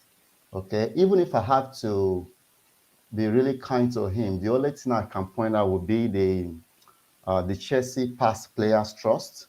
Yeah, I think he helped set it up, but that was inspired by a Chelsea fan called Tony Banks. It was an MP. I don't know if Nick know MP Tony Banks. He was a Baron of Stratford. Yeah, I remember LSG. Yeah, Tony Banks. Yeah, he's the one. Banks, who, yeah, he did do that, Bruce Buck. Yeah, that's the only good thing about him. Yeah. So in collaboration with Tony Banks, he helped set up the Past Player Trust. Because a lot of former Chelsea players are playing in the 50s, 40s, wherever that are still alive. They have to look for a way to take care of them. That was why up to today, even players that resigned, that were ex-players last season, and they've resigned. Chelsea still write them letters and still send them gift cards till tomorrow, you know. So it's part of a tradition now at Chelsea. So that's one, positive thing I can say that he's done. But in terms of what the board of, the board member of a club, such as Chelsea, a global football club, a global brand like us, you know, for him to be a chairman, I don't see any influence he has. He has zero influence on FA. He has zero influence on the government. He has, zero legal advantages. How many times have Chelsea been, given a lot of fines? Yeah, even though we are not in the wrong. How many times have we seen that? I think the last time we just paid was £25,000, right? Mhm. Every single time the FA are looking for money to celebrate their parties or whatever, their target is Chelsea. Yet, just give them a fine. So he's been totally useless when it comes to helping out because just imagine, I don't see this happening to a club like Man United or even Arsenal because I believe their board has some influence over government. And if they don't have influence over government, they have they have fans in there, all right? They have fans, Arsenal fans in there in Parliament, Liverpool fans in there, Man United fans in there, because they grew up watching these clubs and they supported this club. Their father supported the club. Their grandfather supported the club. You understand? So it's passed from generations to generations. Nothing can change that. And that is what is influencing what we are going through today. And someone like Bruce Buck is helping to fan the flames. In nowhere in trouble. He's probably trying to retain his job because he doesn't, maybe he's not sure other people will keep him in his position because he doesn't deserve to be in there. Okay. Apart from Bruce Buck, we have Eugene, the Ukrainian geezer. All right. Why has he not used his Ukrainian credentials all along to say, you know what, I'm Ukrainian as well? All right. Roman was born in Ukraine. His mom is, was Ukrainian. All right. So he has Ukraine in his blood. Okay. So he has skin in this game, clearly. But none of these people came out. They are allowed to go out there, even without giving him proper information on what to say or what not to say. But that guy, just out of sheer brilliance and, intelligence and maturity, is able to steady the ship. Honestly, RDB, we were losing on the pitch. I keep saying this. The situation we are right now would have been extremely disastrous. I'm telling you, it's because we are winning on the pitch. That's why we don't feel it that much. Okay? Because these people are out there. They are out there and they want to squeeze. And these people that we are supposed to rely on as our board, this is supposed to be our own government. This guy is supposed to be our own MP here. Bruce Buck is supposed to be the MP. He's supposed to be the Prime Minister of Chelsea Football Club. But it's nowhere to be found. Instead, he's playing dirty games, trying to bring his family members or whatever into the club. So it's going to be a sad day if he succeeds. That's why on Saturday, I'm there, bro. I'm there. Yeah, and I'm glad and very happy that you and Nick Blue were able to to get to know each other on the panel here. And yeah, you're doing some good for the Chelsea fan base. That makes me very happy. And that makes me very proud given that relationship between you and Nick Blue started right here on Chelsea Perspective. That makes me very proud.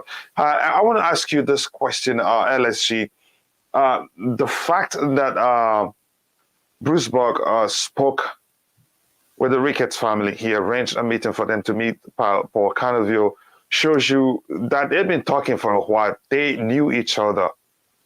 Of Not just course. so it didn't just start today. And by the way, again, that puts begs the question: has they been fair in the selection process all along? I would say The, no, and I think the people in the chat can also agree. In the poll I put out, say, do you think the Chelsea sale process is compromised? 81% say yes, and only 18% said no. So that shows you the fact that every the Chelsea fans are paying attention to what's going on. Your thoughts on Bruce Buck arranging that meeting? yeah, first of all, the Rain Group have a relationship with the Ricketts. Okay? Not just any relationship, they have a spark together that they are working on, It's not as if they did a business together last year or 2 years ago, and now, that was it. No. Okay? They are bound by a SPAC. Okay? A special purpose acquisition company. That's what they are bound by. Okay? And that SPAC, I guarantee you, if the Ricketts succeed, you are going to start seeing that SPAC surfacing at Chelsea Football Club. You are going to see it on the Telegraph or probably the Financial Times one day, yeah, reading about this SPAC that this Ricketts group and the Raine group set up together. You see, I thought Joe Ravish or whatever his name, the director of Raine Group, understood the situation of Chelsea because he's a personal friend of Roman Abramovich. You understand? The guy that is supposed to find buyer. This is like telling his friend, help me find buyer for my club. And the buyers you brought over so far are all useless. Nothing to write home about. All right? Meanwhile, you already have a friend that you want to sell to, which is the Ricketts. Then the entire bid process has been a shamble, has been it is basically like a clown show. All right, you're telling me that the Saudi media group, they are relying on debt financing. Yeah, at the same time, the Broughton group, what are they relying on? Is it not debt financing? Other people, are they not relying on debt financing? So why is that a reason to kick them out? You see what I'm saying? So I heard that the other members of the that made the shortlist just came out and said, you know what, why don't you just say it's the Ricketts you want instead of making us play along. So that's what's going on here. And for Bruce Buck, knowing fully well that we are, as a community, we are against them, we are against the Ricketts, he still went ahead to facilitate a meeting, and that is even a breach of the charter binding the sale of this club, because no party is supposed to influence, supposed to have any influence, all right, over the board, right? They're not supposed to have any influence over Chelsea fans. They're not supposed to have any influence over what happens, even over the government.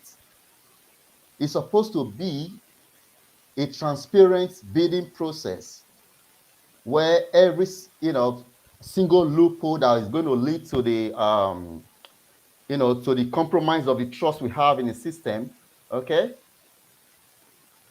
Every single process or every single barrier that they put in place to prevent situations like this, Bruce Buck, in his capacity as chairman of Chelsea Football Club, broke every single one of them.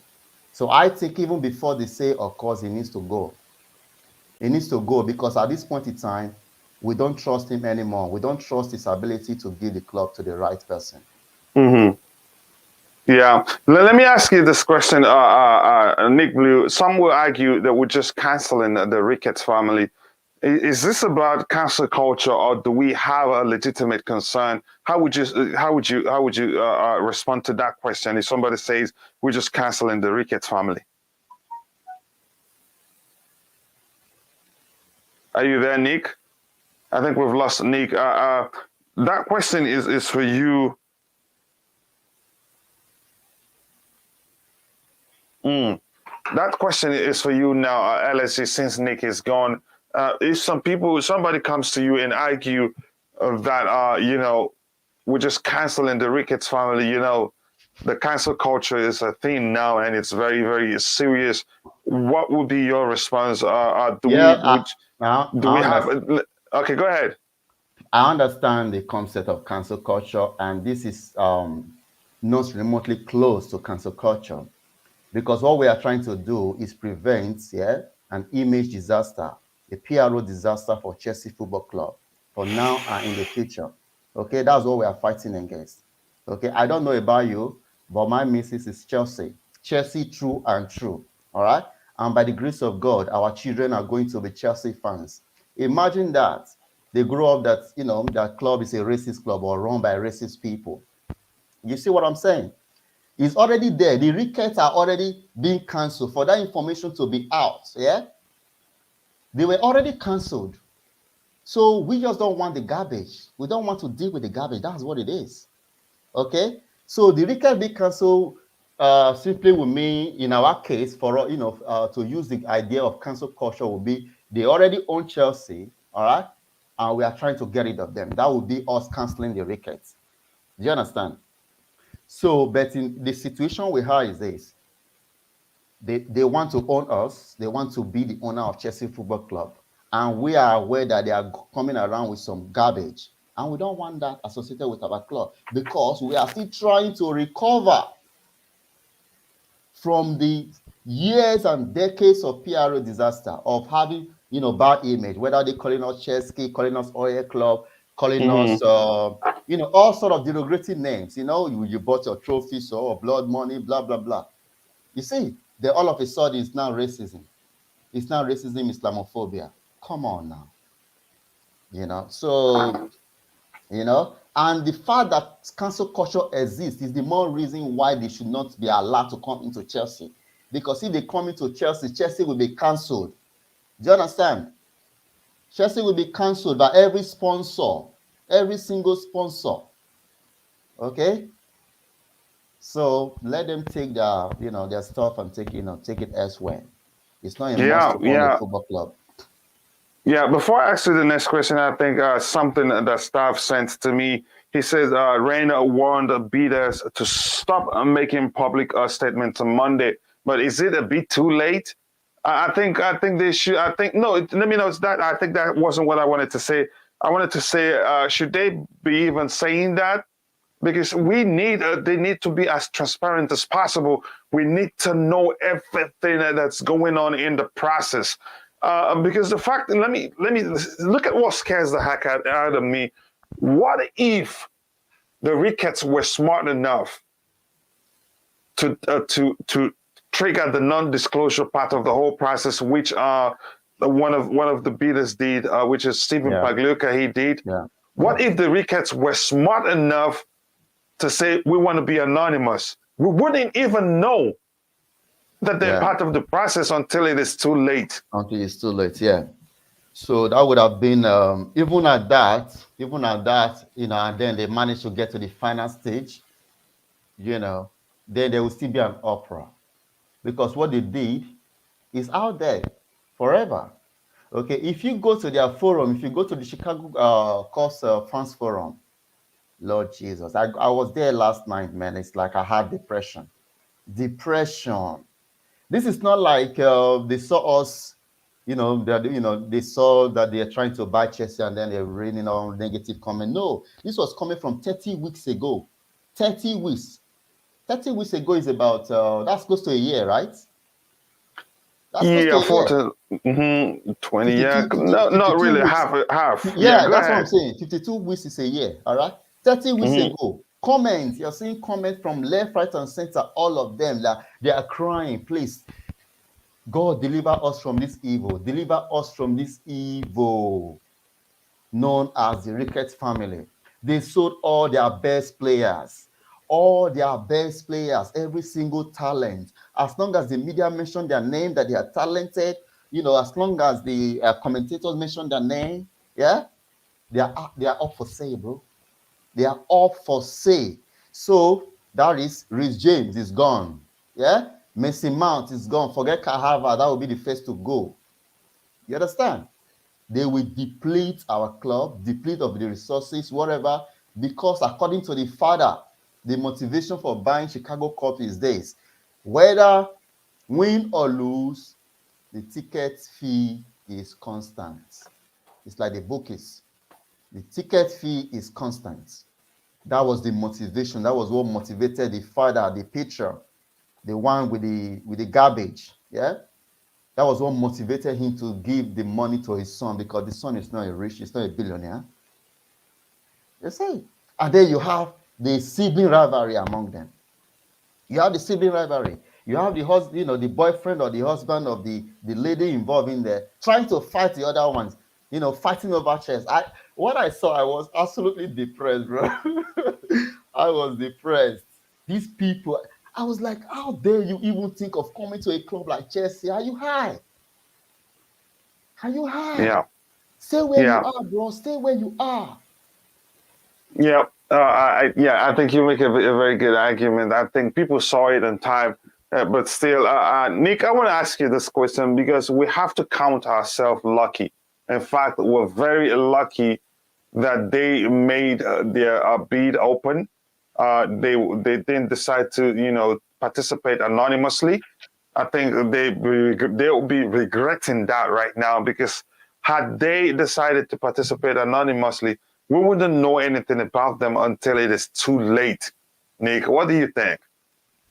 Yes, yes. We are lucky to know something. We don't know, who's going to be the new owner for sure. I'm still hoping for none of them. I don't want none of them. I'm still hoping there is someone else out there. I'm sure there'll be another bidder or two, which we don't know about.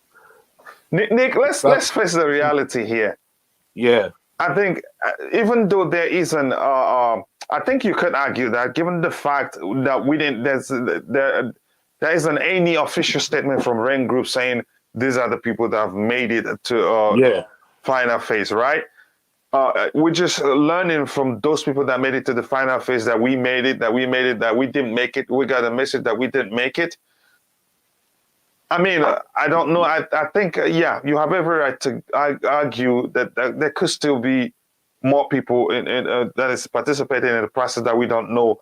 Given the fact that there isn't any official statement by Raine Group. So you go ahead.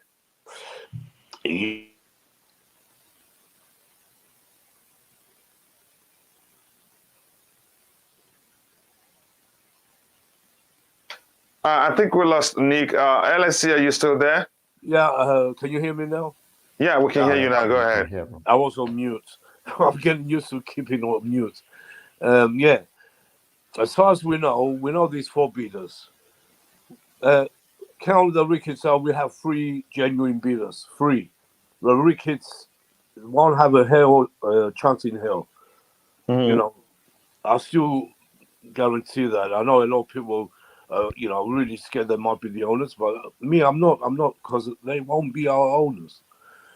But the 3, we have good points. Okay, Nick, before you continue, can you tell me why you're so sure there's not that possibility for the Ricketts to become new Chelsea owners? I want to know. Why?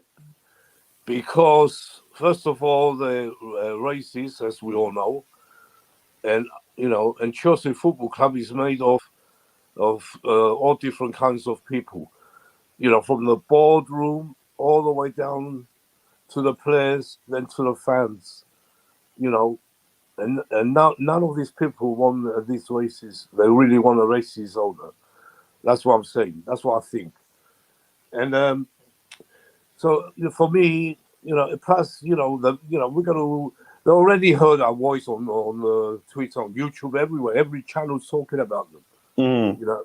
Every single channel, Chelsea channel, even other fan channels, I can mention a few. They're all against them, and that's the main reason. And and the most important reason is Roman Abramovich. I guarantee he won't accept the Ricketts. Even if the Raine Group said so, they want to back the Ricketts, Roman we will not. He started, he didn't do all this at Chelsea for nothing. All that work will go to waste, if the Ricketts come our owners. Don't forget, Roman's got the last say, and then the government. Roman has to decide which one he wants. I guarantee he ain't going to choose the Ricketts. That's the main reason, Coach.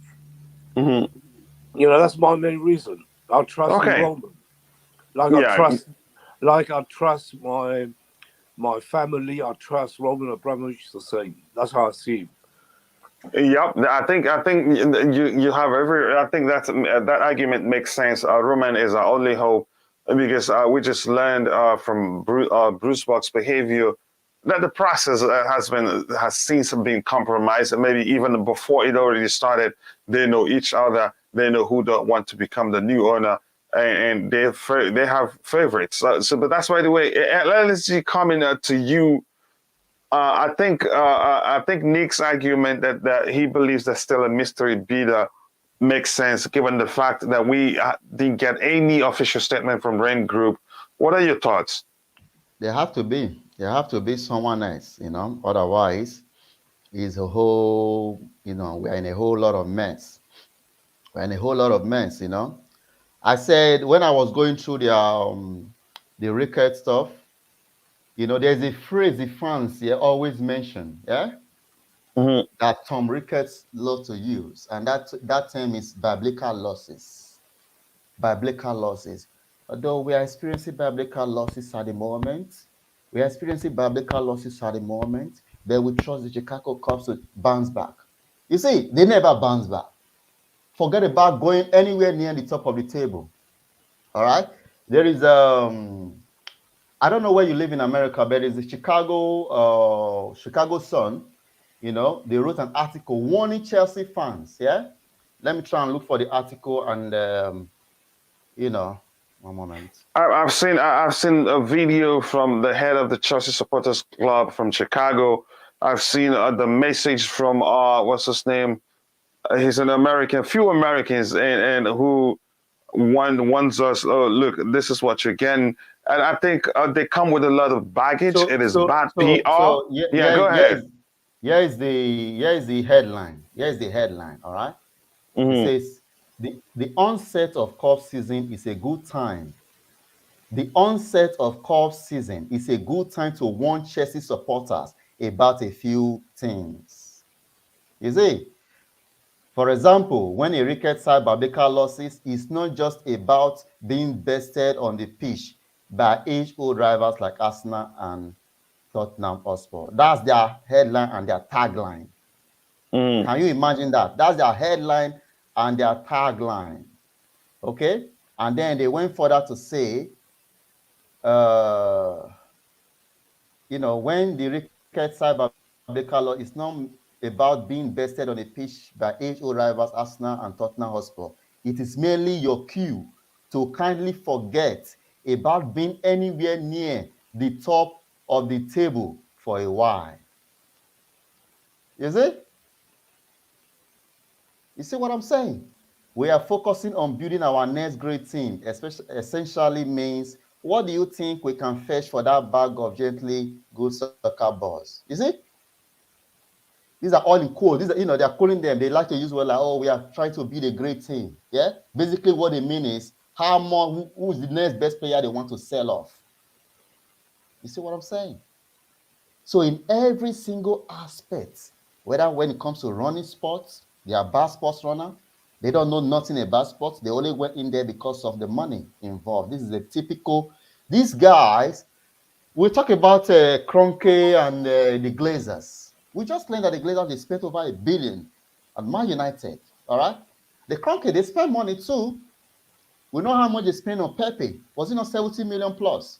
All right. It was 70, yeah. Yeah. So we know they spend money. Okay, but these guys, no, this we're not going to say Americans no more. We're just going to say the Ricketts, all right? Because America will be in a different category. Yeah, American owners will be a different category, while the Ricketts will be on their own category. So they are bad case, man. Bad case of flea, and we have to get rid of them. Bad news all around. Bad news all around. I'm going to ask you this. Nick Blue. Let's really talk about. Let's try to be a bit objective here. If by any chance it happens, are you with me? Yeah. If by any chance it happens, Nick, they become new Chelsea owners. I know you say it's not going to happen, and I hope that doesn't. Do you think they'll change? And become a better, treat their employees better. Not sell our best players. Do you think they will change? Well, when if that happens and they come in and they do like they promised, and they're going to start redeveloping Stamford Bridge and do for the academy, the ladies team, they will start doing all these things and bring a few players in and back Tuchel. The main thing to back Tuchel. If they will start doing all these things, but after 2 or 3, 4 years, like Declared keeps saying, they will start. They are about money. They will start taking money out of Chelsea, like they were well known for. You know, they coming here to make money. They're not coming here to give it to Chelsea. That's what I don't trust. You know, it's got to be, unless they prove us all wrong and they do the completely different, which they haven't done in their teams in America. The employees, sacked employees, they've badly treated people. There's a lot of things.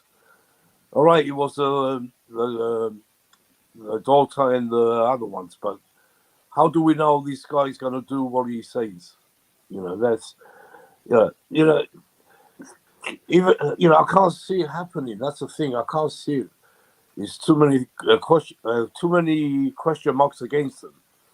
And Yeah. for Roman, Roman can't do this. I'll be shocked.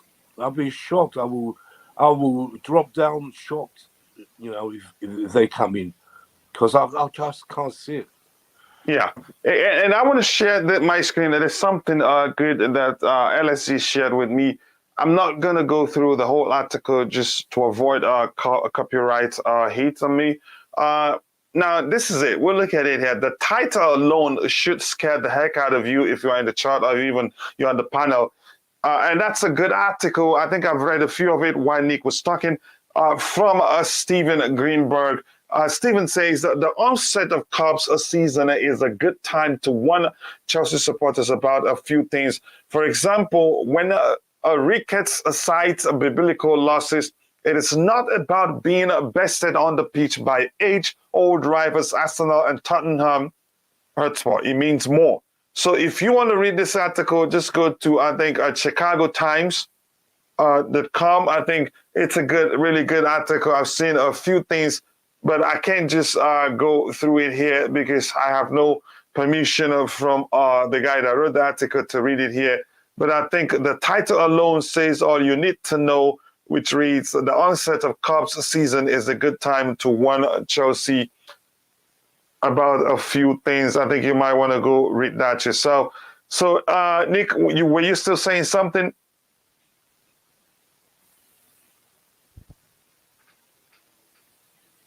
All right, LSC, are you still there with me? Yeah, I'm here, yeah. Okay, Nick, go ahead. I thought you were still saying something. I was saying about, the Ricketts. We said how many times now? Every stream we talk about them, but we have to. I just can't see it happening. But if for some strange reason they do get in, I will drop dead if they do, honestly. Because I can't see Roman backing them. I can't see it. Let's establish this. LSC, I'm coming to you. But let me see if I can quickly breeze through what we have in the chart. This is the zombie fanatic saying, yeah, but the Saudi media group is not like they are close to the Saudi royal family. They are just a normal Saudi business. And again, they were not able to show where they're going to get the money from. So they were eliminated from the process. At least that's what we believe happened, because we're not part of the process. There's no way to tell. Let me see. Again says, yeah, but Chelsea normally thrive on chaos. That's exactly. That's a good point. I love to see that.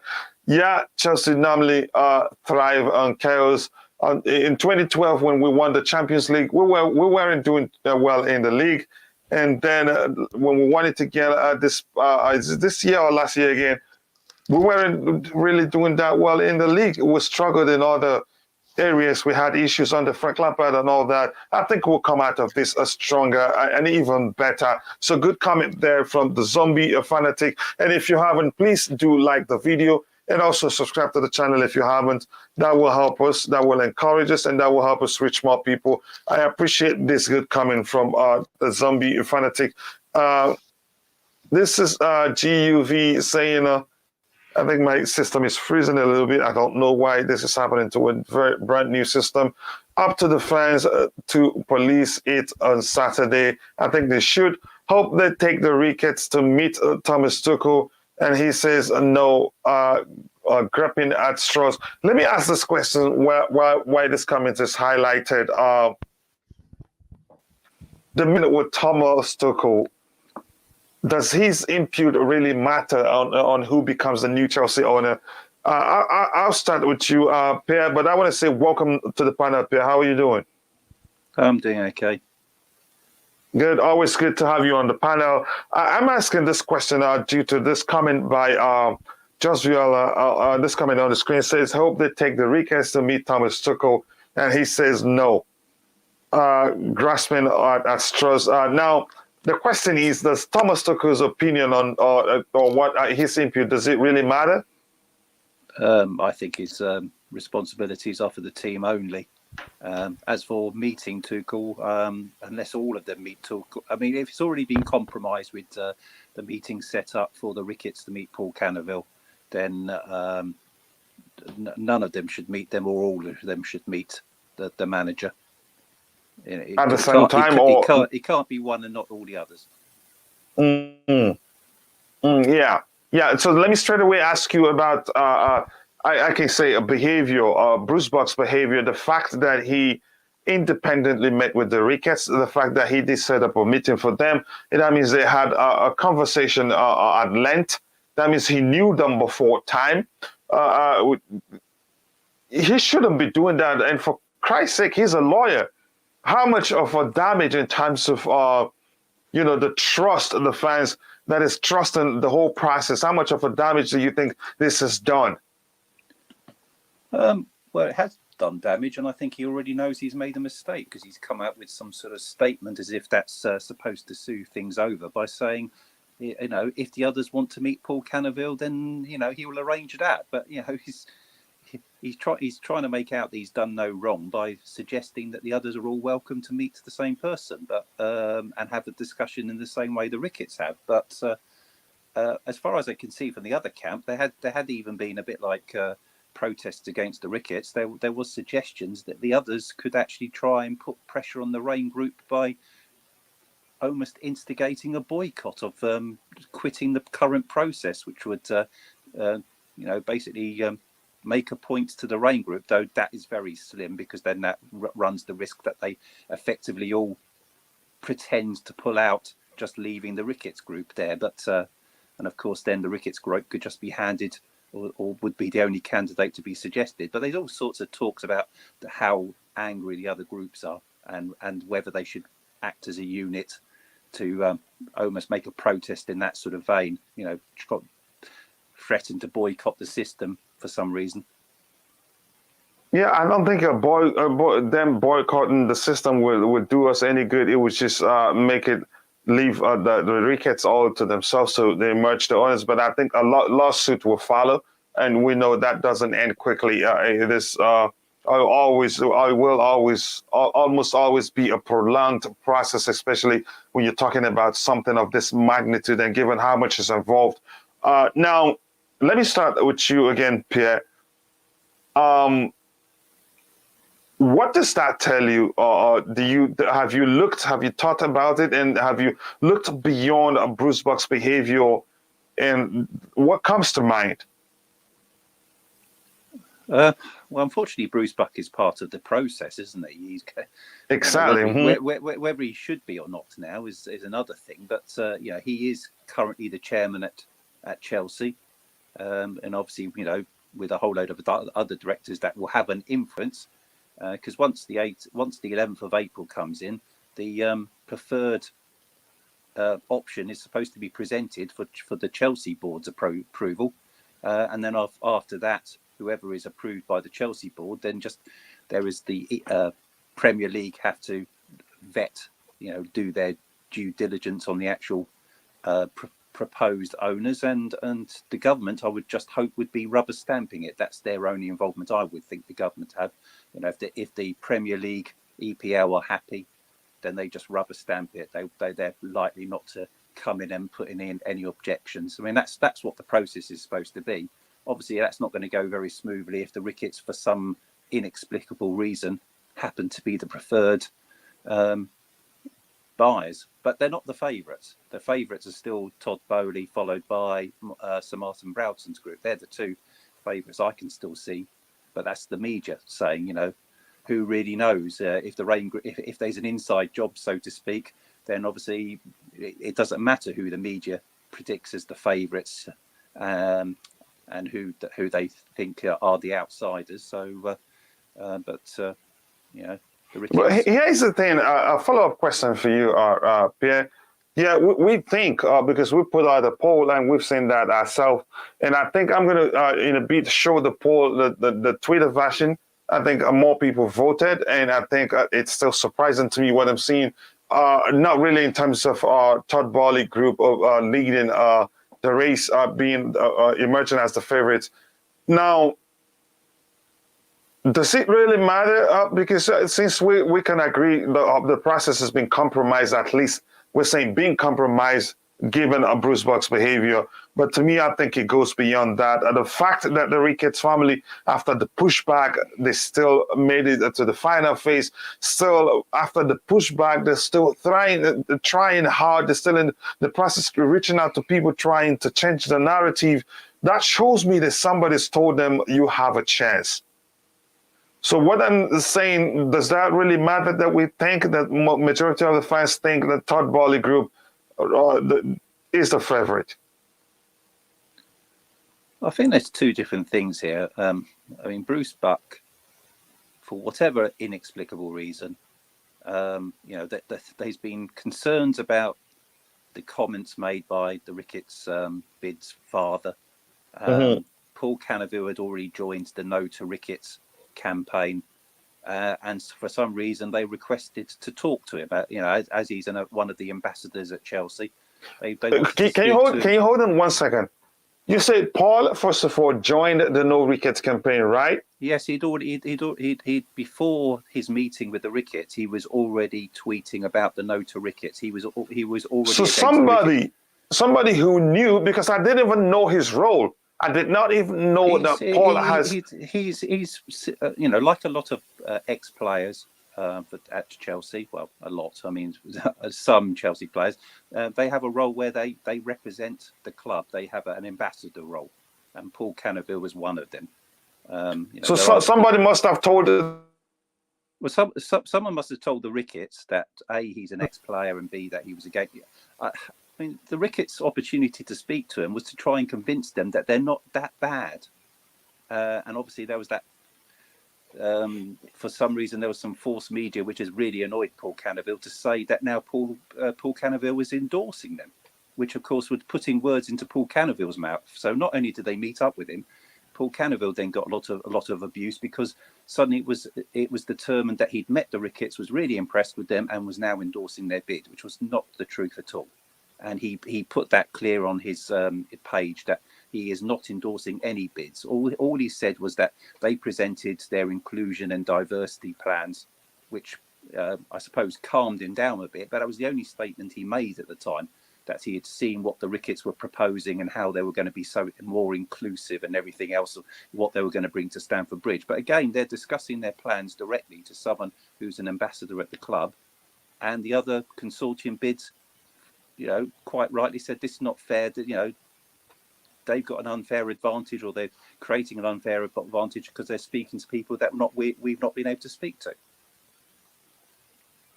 Yeah, I don't think it's fair at all. And again, the most surprising aspect of that behavior is that he's a lawyer himself and should have known better. Let's see your thoughts on what Pierre just explained.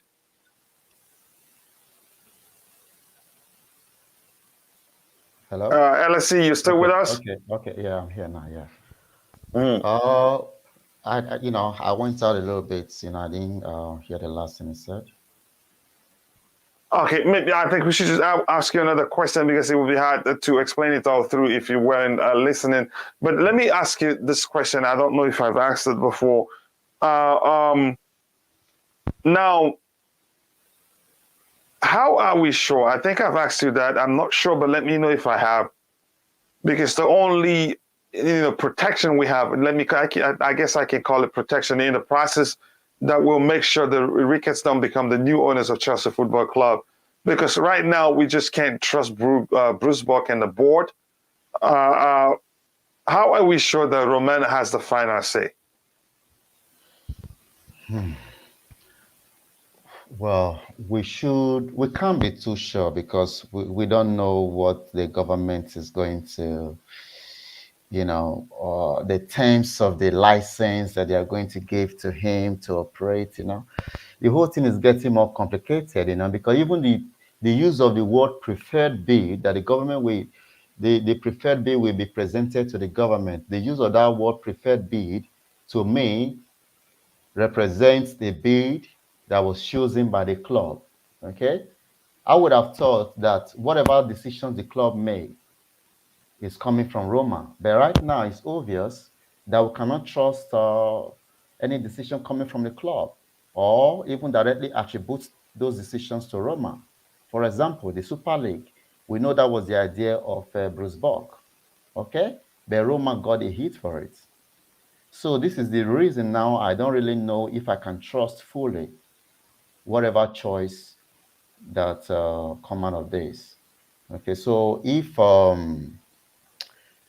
the choice is the Ricketts, then after all the pushback and the protest that is going to occur on Saturday, if they still go ahead with the Ricketts, then you just know that there is a grand plan to actually take us down.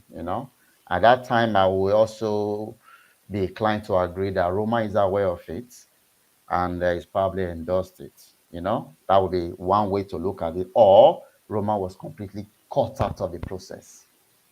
Because I can't imagine us going out there to express ourselves and then they still go ahead with the Ricketts to the next phase of the bid. If that happens, that means they want Chelsea to go down. They want it to combust on their way out. That would be the only way to interpret that decision. Pierre, your thoughts on that is because nobody is sure, and we've talked about this before. I think you also mentioned that we can only speculate. Who has the final say on who becomes the new Chelsea owner? Well, what we understand from the process is obviously Raine Group will present who they feel are the, after they've all had a chance to revise their bids, they will make a decision. The club will either agree or disagree with the decision. Whether that, I would think it's common courtesy that regardless of any assets being frozen, that if you still, wherever Roman Abramovich is, he's still the owner, that they do ask him, because the government are not going to know or care what his decision is. They're only concerned about the fact that none of the actual proceeds go to him on the sale. So as long as that's not happening, the fact that Roman Abramovich has had a decision on the actual proposed new owner, then of course once that's agreed, then I don't see the government doing the approval. It goes through the EPL. The government's involvement is, I would have thought, after the EPL has checked the owner's suitability, that the government would just say yes or no. Probably yes, they'll just rubber stamp it, because obviously it would be the EPL making the decision on it. Yeah, great input there. And let me just breeze through the chat again. And Nedson Luciano Masha, I think this is your first time here. Please, if you haven't, take some time to smash that like button and subscribe to the channel if you haven't. That go a long way for us, and the channels grow and also reaching more people. So, Pierre, I want to ask you this question that I've asked LSG before. Now, I think you were the one that talked about that all the participants, they have that is the right to trigger the non-disclosure aspect of the whole process. My question is, what if the Ricketts, if they did that from the onset? What could have happened? I mean, how lucky are we that they didn't even realize, they didn't even think about doing that? Because we wouldn't know who they are until the whole process is done. I don't think that would have made any difference at all, because we know who the bidder is, who's part of a non-disclosure. We know his name. So yeah, with the Ricketts group, the only thing we wouldn't have known about is the actual Griffin group part, is his backer. At the moment, so that aspect wouldn't cover who they are. It's just how much they bid.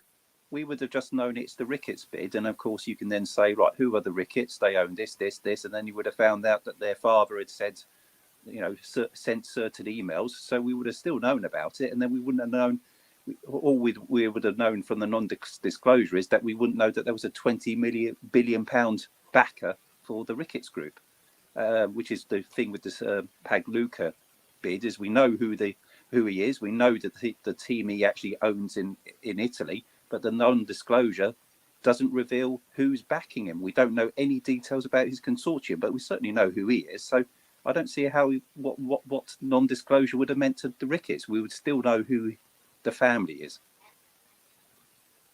Thank you very much for that great input. I think you make a great deal, and you explained it very well to understand that even if they've chosen to, remain anonymous, it wouldn't have made much difference.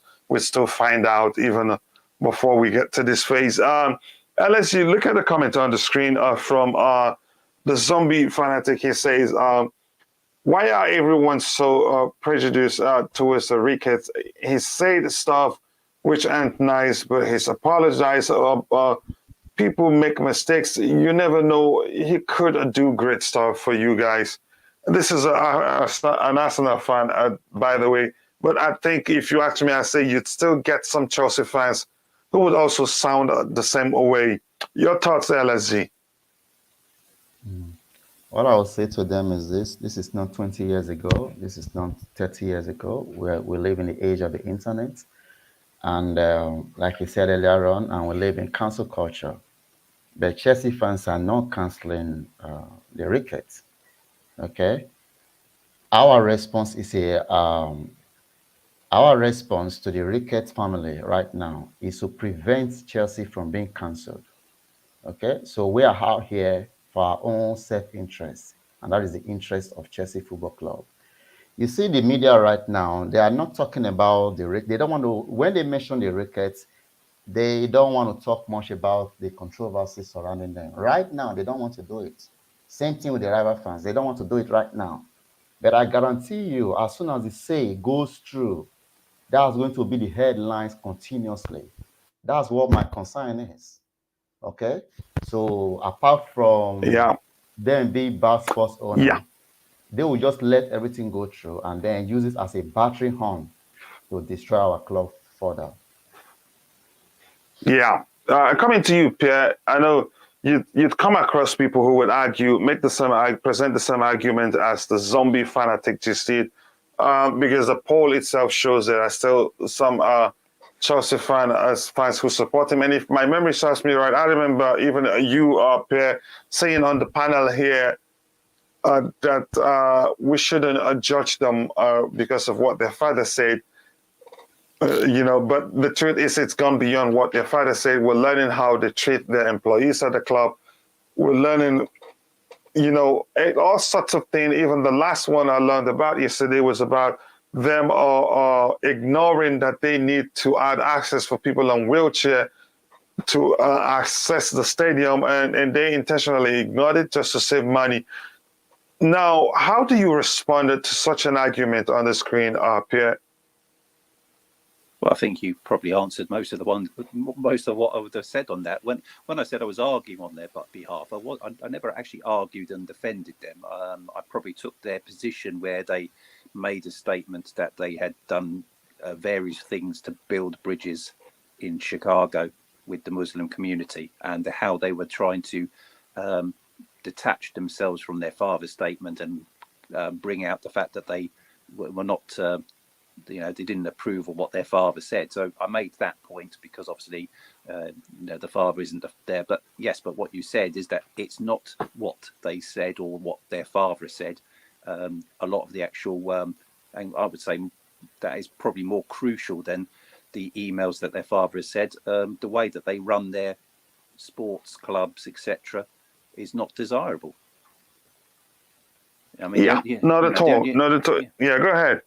I mean, the only thing we know about them is that they're committed to redeveloping the football ground and what their approach this take. But to be fair, all of the people shortlisted need to be have to have that as part of their plans.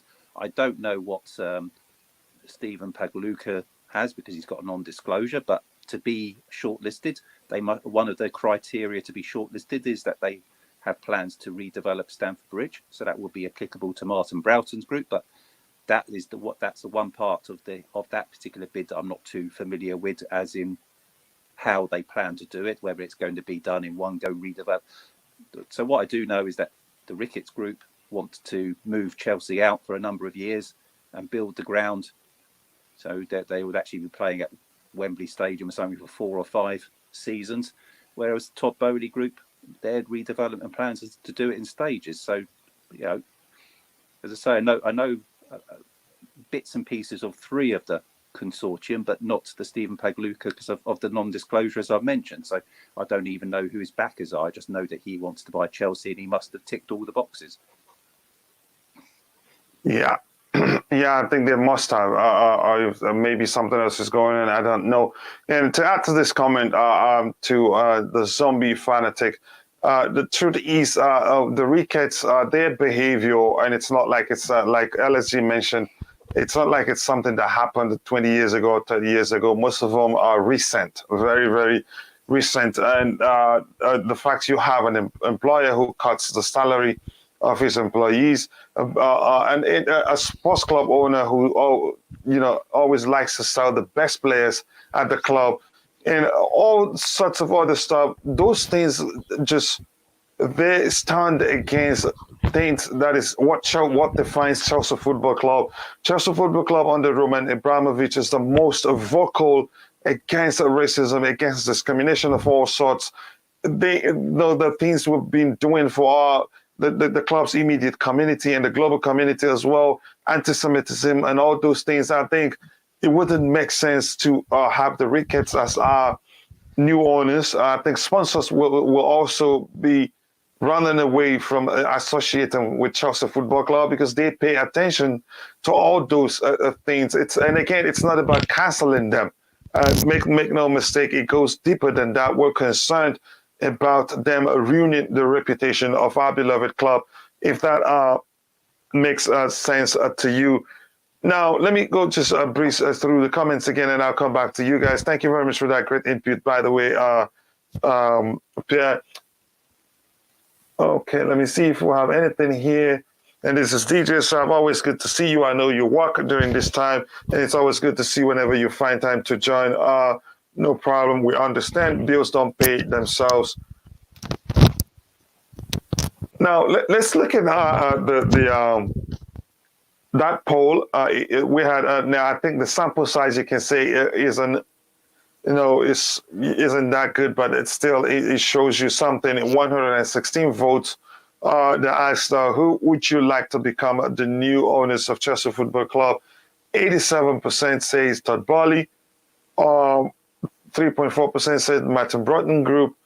And Ricketts, the other 4.3 says Ricketts family. So the surprising aspect of this thing is why did they get more votes than the Martin Broughton Group? Let us know, LSC. Okay, let me look at the poll. The Ricketts, they had more vote than, oh my God. This is not good. This is not good. So it's obviously how we have to do with Ken Griffith being involved, in the consortium. Yeah, it's obviously the financial backings. That's probably why. And I won't be surprised if rival fans, contributed to these as well. I won't be surprised one bit, just to throw the poll. So I think the choice is clear, obviously. But I don't know why. But that's from outside those that are facilitating the selection process. That is, if it were to be the fans' choice, if it was it'd be choice, Todd Bowley hands down. Hands down, and also, but I don't know why the fans don't want the Martin Broughton Group. Why would they have the lowest here? Because it's probably because of the finance. I don't know, because apart from the finance, I think their group is okay for me. If we don't get Todd Bowley, I'm happy to take them as second choice. But is the finance, if that can be sorted out and is established properly, how it should go, then but this vote here, man, it doesn't look good. Yeah, it doesn't. It doesn't. I'll come to you in a bit. Nick Blue, what do you think? Yeah, like LSG just said, doesn't look good. The only good thing is Bowley's, where he's on top. The Ricketts are nowhere near Bowley. So the Bolton group, yeah, I'm surprised as well. They should be second highest, really. So the Ricketts are second, yeah, on the poll. The Ricketts are third. Stephen Pagliuca is second with 5.2%. Oh yeah, you see, I forgot about him. Yeah, I'm surprised really. The Italian is higher than the Bolton. A bit surprised there. Yeah, but these polls, they don't mean that much really. It could, it could all change. Yeah, they don't mean that much, but it just shows. We just have to be objective here.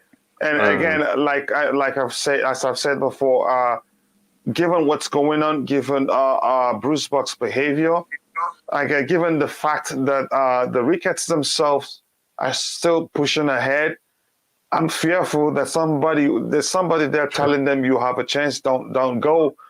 And That's yeah, possibly. You never know. Back, probably. Yeah. Go ahead. Me personally, I'm not very scared that the Ricketts are going to win this. Like I said before, I keep saying it all the time. I just don't see Roman or the board approve. Going with the Ricketts. That's it's very hard to happen. I just don't see it. Yeah. Your thoughts on the poll. Go ahead, Nick. I said Bowley, Todd Bowley, he has a good chance. The only bad thing is the Tottenham fan. That's a problem. But again, we've learned that the Tottenham fan is just there because of to help redevelop the stadium. He's not necessarily going to be part of the board. All right, if it's just there to redevelop, that's that'd be fine with me. But as long as he doesn't stay there, we can't have him on the board, can we? That's the thing. If he does, he's going to be one of the board members. That's not. I'm not sure. I'm not sure how the structure works. We're not sure. That's the thing. None of us are absolutely sure. What's going on. We won't know till it's all finished. Then we will know. Put us to rest. At peace. I mean, not to rest. Put us at peace because it's too much of everyone's. It's all too much at the moment. We don't know exactly what's going on. We don't. No one does, even the media. No one knows what's going on in there. What they're thinking. Czech, Marina, Roman, and everyone. We don't know what are they thinking of. I'm just hoping that there's another one or two bidders who will come lay in and throw all this lot out. That's what I'm hoping for. Yeah. Okay. Thank you. Pierre, coming to you. Your thoughts on the poll, on the results of the poll.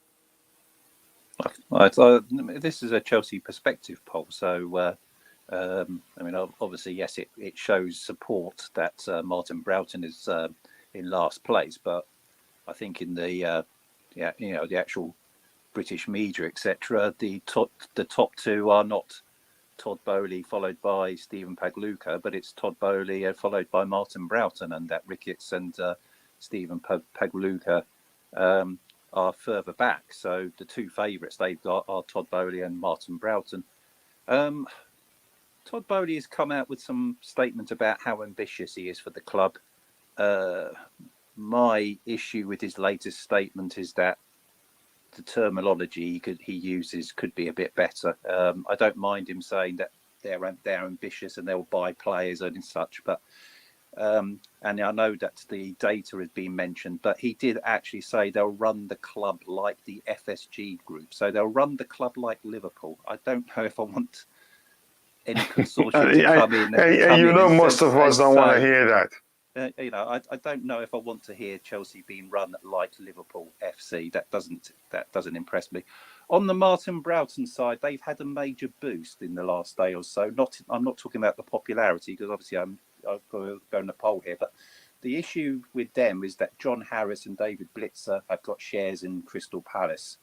What has come out from that is that one of the owners, the one who's bought 40% share of Crystal Palace, who currently holds the majority of shares, so therefore the co-owner Texter has actually come up and said that he is willing to buy the shares off both those people, which means that they wouldn't, if the Martin Broughton group were selected, there would be no issues of the fact that two of the backers have got shares that they need to sell, because he's already come in and said that he's willing to step in and purchase both their shares in Crystal Palace. And that would therefore allow them to meet the Premier League criteria. Yeah, I think it makes sense. Let me start with you again, Pierre. This comment on the screen. I remember Roman Abramovich was suspended as the CEO or what by the Premier League. Well, the Roman Abramovich is the owner, so they said that they suspended him as the director. He's not actually sitting on the director board, but I suppose he as the owner, he owns the directors board. But I don't see why he couldn't sack Bruce Buck. But again, I'm not sure. If he's suspended, that means his influence. He's not going to be able. But he's still the owner. But I don't think Bruce Buck necessarily needs to be sacked or whatever, because his days are limited at the club anyway. I mean, he's only going to be involved in the transition to the new owners coming, and none of the new owners are going to retain him as the chairman. Yeah, Tragic TV, it will be hard to get you up to par in terms of explaining what's going on. We've talked about it. We're just a bit confused right now. We're not sure what's going on, given the fact that we've always hoped that the fact that Chelsea board is part of the selection process, that the Ricketts will not get close to our club.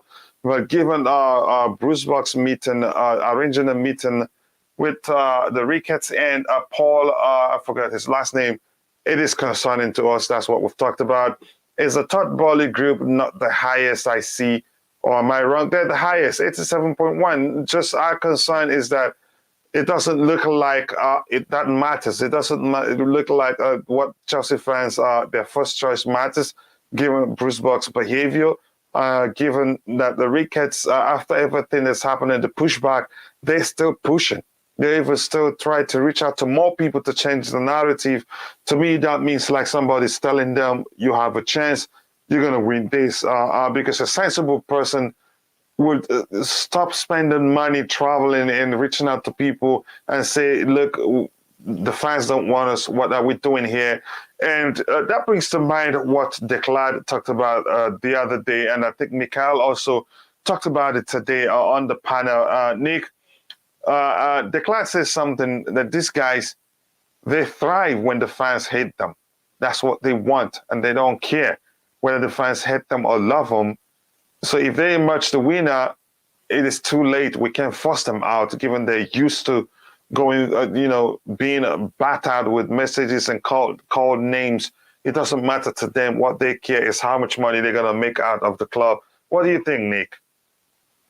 Yeah. If they do come in, imagine it's going to be like Old Trafford. The fans, nearly all the United fans, they hate the owners. They swear, they protest, they do this, they do that, but they're not getting nowhere. They're still there. So we're going to be in a really bad situation if they get in, because they're not going to move. And we can only shout, and we can't go and grab them and throw them out. That's the thing. We can only shout and protest, but Chelsea fans are not going to stop going to games because we want to back our team. Like United will say, we're going to stop going to games. Their fans, and they haven't. Only a few of them walked out at one game, I remember, they got up and started walking out when they were losing, and to protest against them. But the majority, they all stayed watching their team. So at the end of the day, it's the team what matters, not the owner. The team on the pitch is what the fans want to see. We don't care. We do care, but we don't care as much who's up there on the board. We don't want these Ricketts to be up there. We're going to do Yeah. our best on Saturday to make sure that people get the voices heard. And Yeah, before we end the show, I'm going to give you an opportunity to talk about, to talk strictly about the planned peaceful demonstration to make the voices of the fans heard. So don't worry about that, Nick. You get a chance to talk about it and educate those that are watching how they can join and participate. Yeah, I see. Yeah, so I'm just praying with the rest of all Chelsea fans that they don't get in. But I deep down I know they won't. I know Roman. He's going to have the final say. So I can't see Roman giving them the green light, or Marina or Czech, people like that. They're not going to give them the green light. It's only Bruce Buck who seems to be with them. And he's going to be gone, like Pierre said, he'll be going soon. So, good ribbons to Buck, and the Ricketts can stay in America. Pierre, coming back to you, how important, because given that we've learned that they don't care, if they eventually emerge the new owners of Chelsea Football Club, they don't care. They could care less what the fans think. They could care less what the names you call them. The moment they become the new owners, they do whatever the heck they want. So how important is it right now for the fans to speak up, participate in the protest as long as it's a peaceful protest as planned? How important is it is that we keep talking, that we speak as loud as possible so that those Bruce Buck and Marina, the other guy, and also Roman himself hear us, and the British government also to hear us, that we don't want them to become the new owners of Chelsea Football Club? I think it's very important, and as I'm sure Nick will be aware, the media has already picked up and been, made the news that Chelsea will be having protests against the Ricketts. So it's not silent. The actual media out there is aware that there will be protests no to Ricketts. So as long as that is going forward, I can't see how people can turn around and ignore that type of opinion. But what I'm going to throw over to Nick, just so that almost encouraging him for a response. I'm not saying this is actually going to happen, but there could be an alternative reason for Bruce Buck. I said that he was on his way out, but what happens if, as part of the agreement that Ricketts gets in, he retains the job as chairman at Chelsea? That's even scary. That's even more scary. But go ahead. Yeah. We said that before you come on, actually. Yeah, that's what he's hoping for. That's why he's talking to them. He's hoping to keep his job. But we have to make sure that doesn't happen. Elsie, your thoughts on what Pierre just said? Yeah, obviously that might be his motivation, but it's going to fail because there's the consensus of public opinion against the Ricketts is overwhelming. I don't think they will ignore our plea. So if they actually do, I know the last 2 years, we've seen a lot of things happening in the world. So I won't be surprised because that will be, but I will have to rethink my, I don't know. I can't get away from Chelsea. That's the problem. It's like a do or die affair, So that's why I have to fight. I have to fight to make sure they don't get anywhere near the club. That's the only way. Yeah, Because we have to, because if they, like we've learned, if they get in, they don't if care they what get you in, think. let me Go tell ahead. you, what they will do. First of all, Chelsea pitch owner, forget about that. They will just change the name. You know, they'll just become Chelsea Ricketts Football Club, all right? And that's it. And they move elsewhere. They'll take Chelsea to to Milton or take Chelsea to Swindon or whatever, Coventry. Anyway, they're going to see a massive land. Yeah, we are no longer a London club. That's what they would do. You think every owner that will sit down the way Roma had to do, yeah, with some fans and having to make a compromise with them. Not everyone will do that. You say, so Chelsea is a family-friendly club, all right? Okay, so it's a community club. The community is different from every other club. I don't know, how, I think what we can do better as Chelsea fans is the idea of clustering together. Anytime there is an issue, wherever, we should have the ability to cluster and fight, and push back, as a massive unit instead of fighting individually. I think if we include that, that will make us a very, very formidable force to reckon with, and I believe the media, we need to be, watching their back if that eventually happens. But this is the best time to get rid of them, because right now the media, they are interested in our story. They even want the protest to happen. Okay, they are salivating for it. They want to. In fact, they are even surprised Chelsea fans have not gone on the streets, since the sanctions occurred. You get what I mean? They are even surprised. How come? They are clamoring for it. But we are being sensible, because I think this is the best time to actually go out and protest and show the anger and frustration that we had, okay, regarding the sanctions, regarding the war, regarding everything, but all now nicely expressed under the name of Ricketts, of being against the Ricketts family. You see what I'm saying? So if we do it that way, they cannot spin it. They cannot say we are pro-Russia or we are anti-Ukraine. They can't say it. Mm-hmm. So I don't know, maybe when I get close to Star Wars, if I see Ukrainian flag, I might even buy Ukrainian flag and wave, whatever. You see what I'm saying? So I'm for Ukraine, all right? Please don't say I'm not for Ukraine. I love Ukraine with all my heart, okay? But I love Chelsea. We all want the conflict to come to an end. It's Exactly. not good to lose lives that way. Exactly. I just don't want that spin of us being against Ukraine. That's the reason we've not been on the No, we're street not. We're before never. now. Mm-hmm. Yeah, nobody supports conflict of any sort, even when it's in a foreign land, because there's no guarantee it's never going to happen where you are.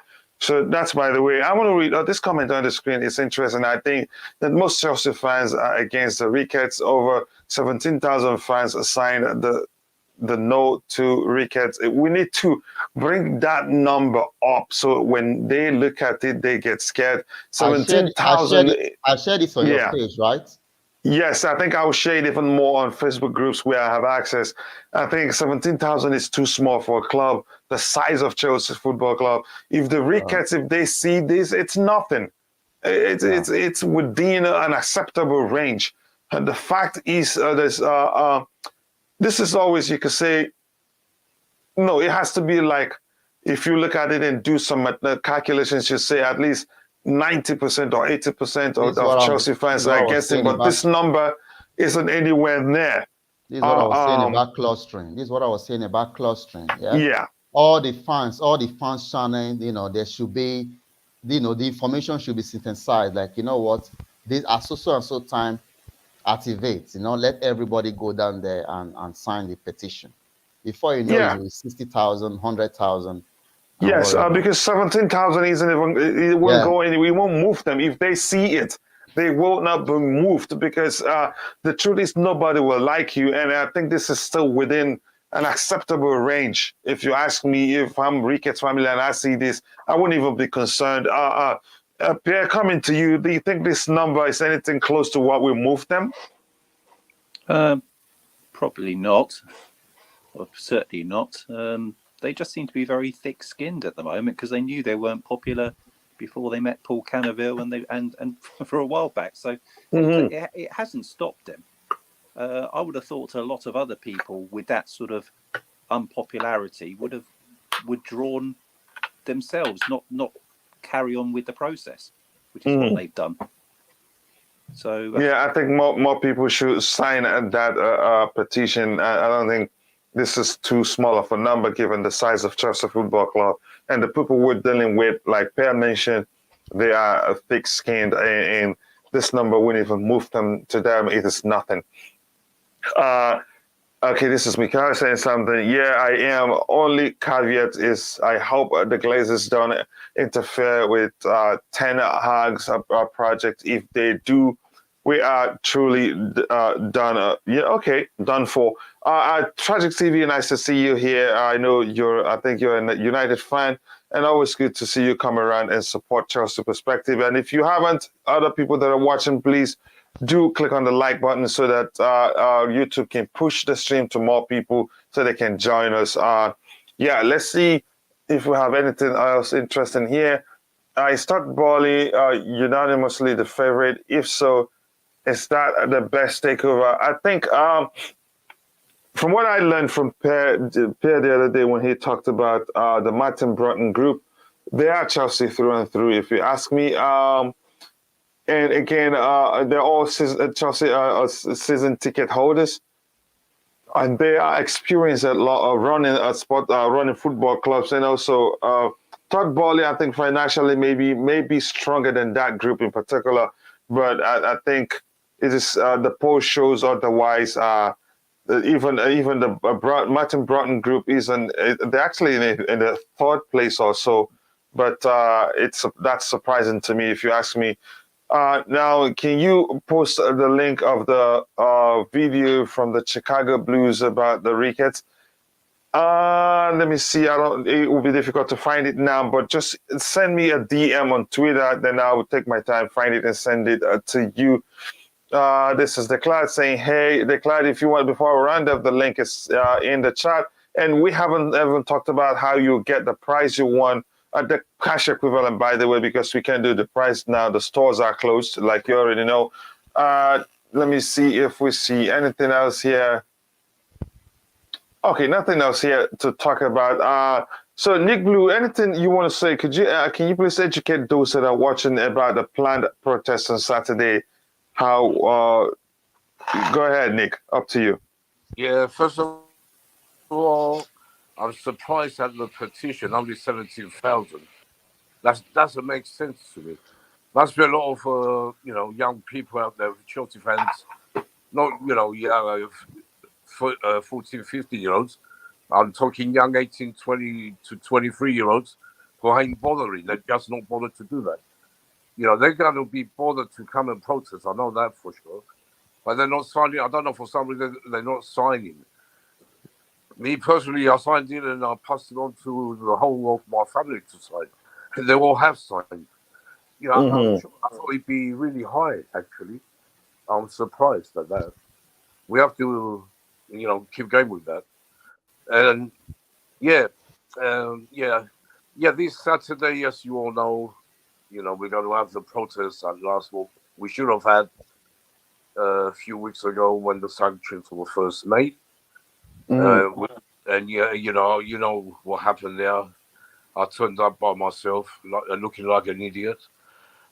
So I'm just happy that it's coming across now to everyone. And and it's going to be quite a few thousand. I think it'd be a bigger turnout than the Super League turnout.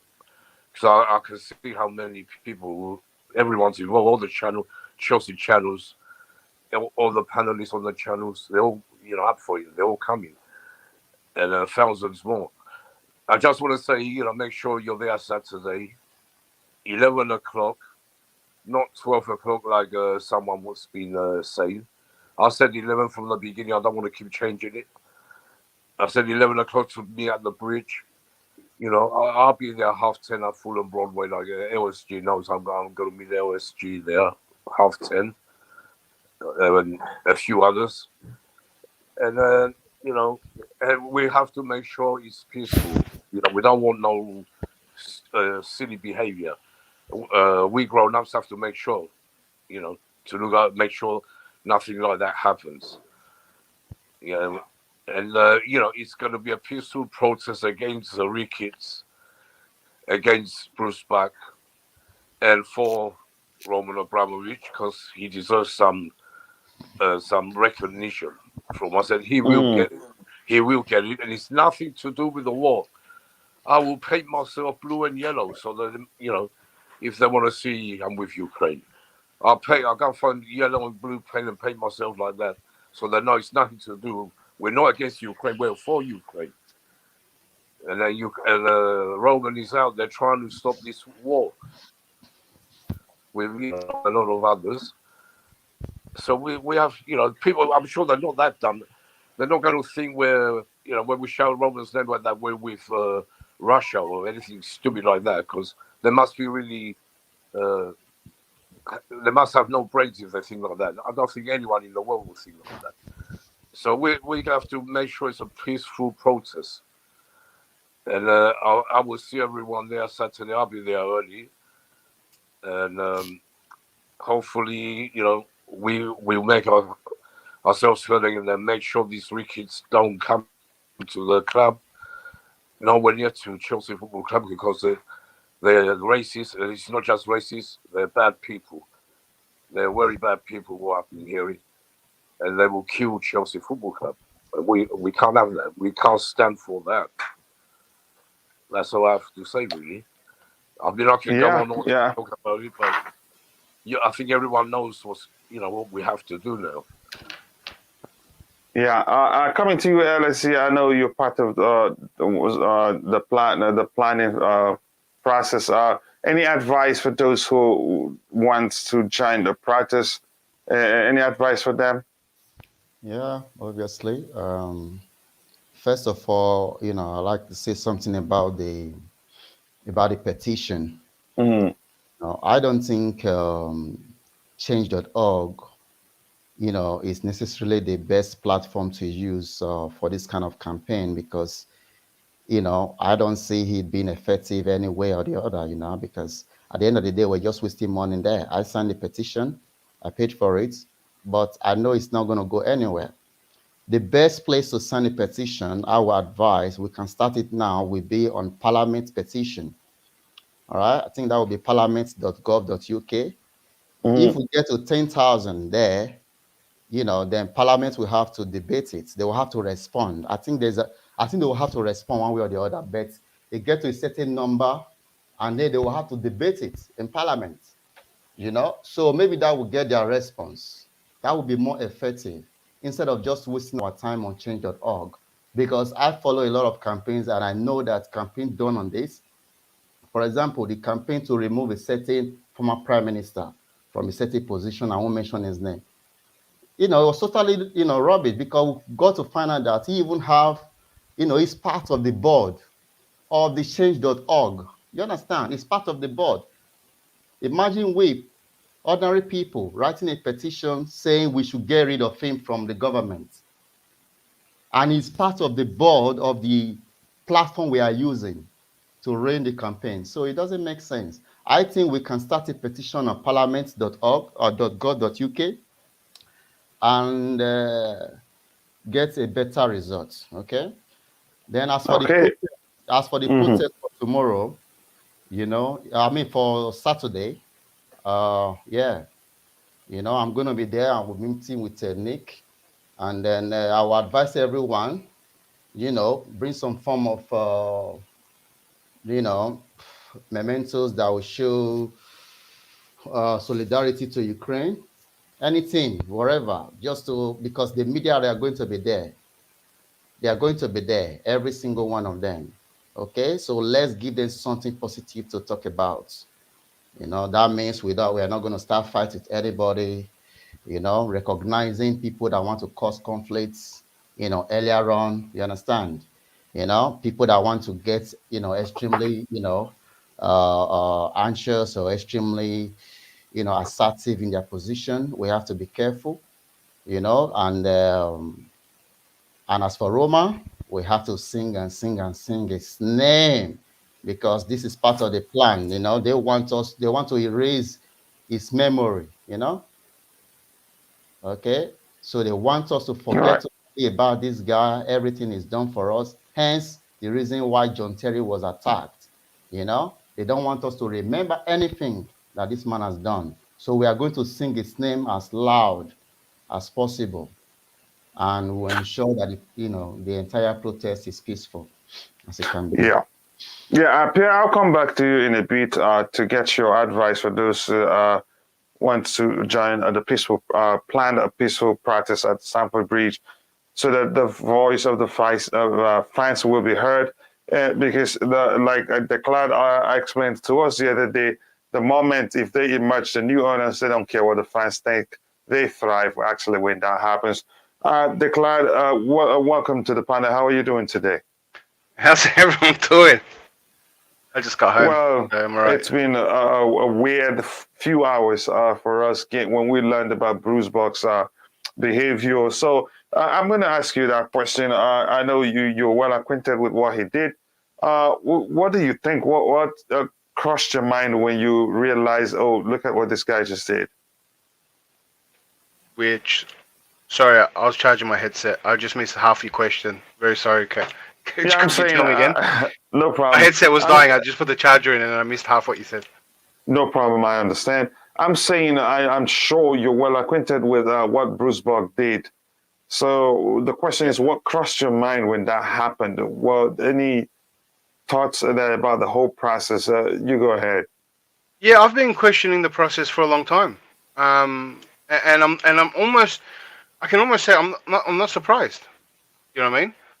It almost like I was expecting it to happen. That when I was asking all these questions and I didn't feel comfortable, and I did mention that I felt sick about it all, right? Because you just get this bad feeling about it all. When this comes out, it almost validates what you've been feeling, and there was something that was off on the whole process, and I didn't like it, and now it's almost confirming how my views on it, and I think. And what bugs me even more, if there isn't any justice out of it. Like, I mean, there was other stuff with the Raine group that came out too. The whole process has been compromised. Bruce Buck should be out, Raine group should be out, and the whole thing should start again. And people that think, oh, we don't have time for that. Yeah, we have time. We don't have time for corruption. I'd rather we go down the road of being sanctioned, right, and the club feeling it more, than have these idiots cash out money. Bruce Buck is probably looking for a payout. He's probably not going to stay at the club. He's going to get a nice payout in the takeover and then leave.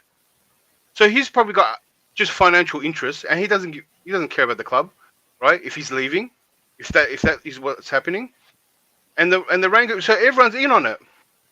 So it's disgusting, and I hope the protests get massive. I hope they keep doing it all the time till these guys get out and the whole process comes again. And I hope.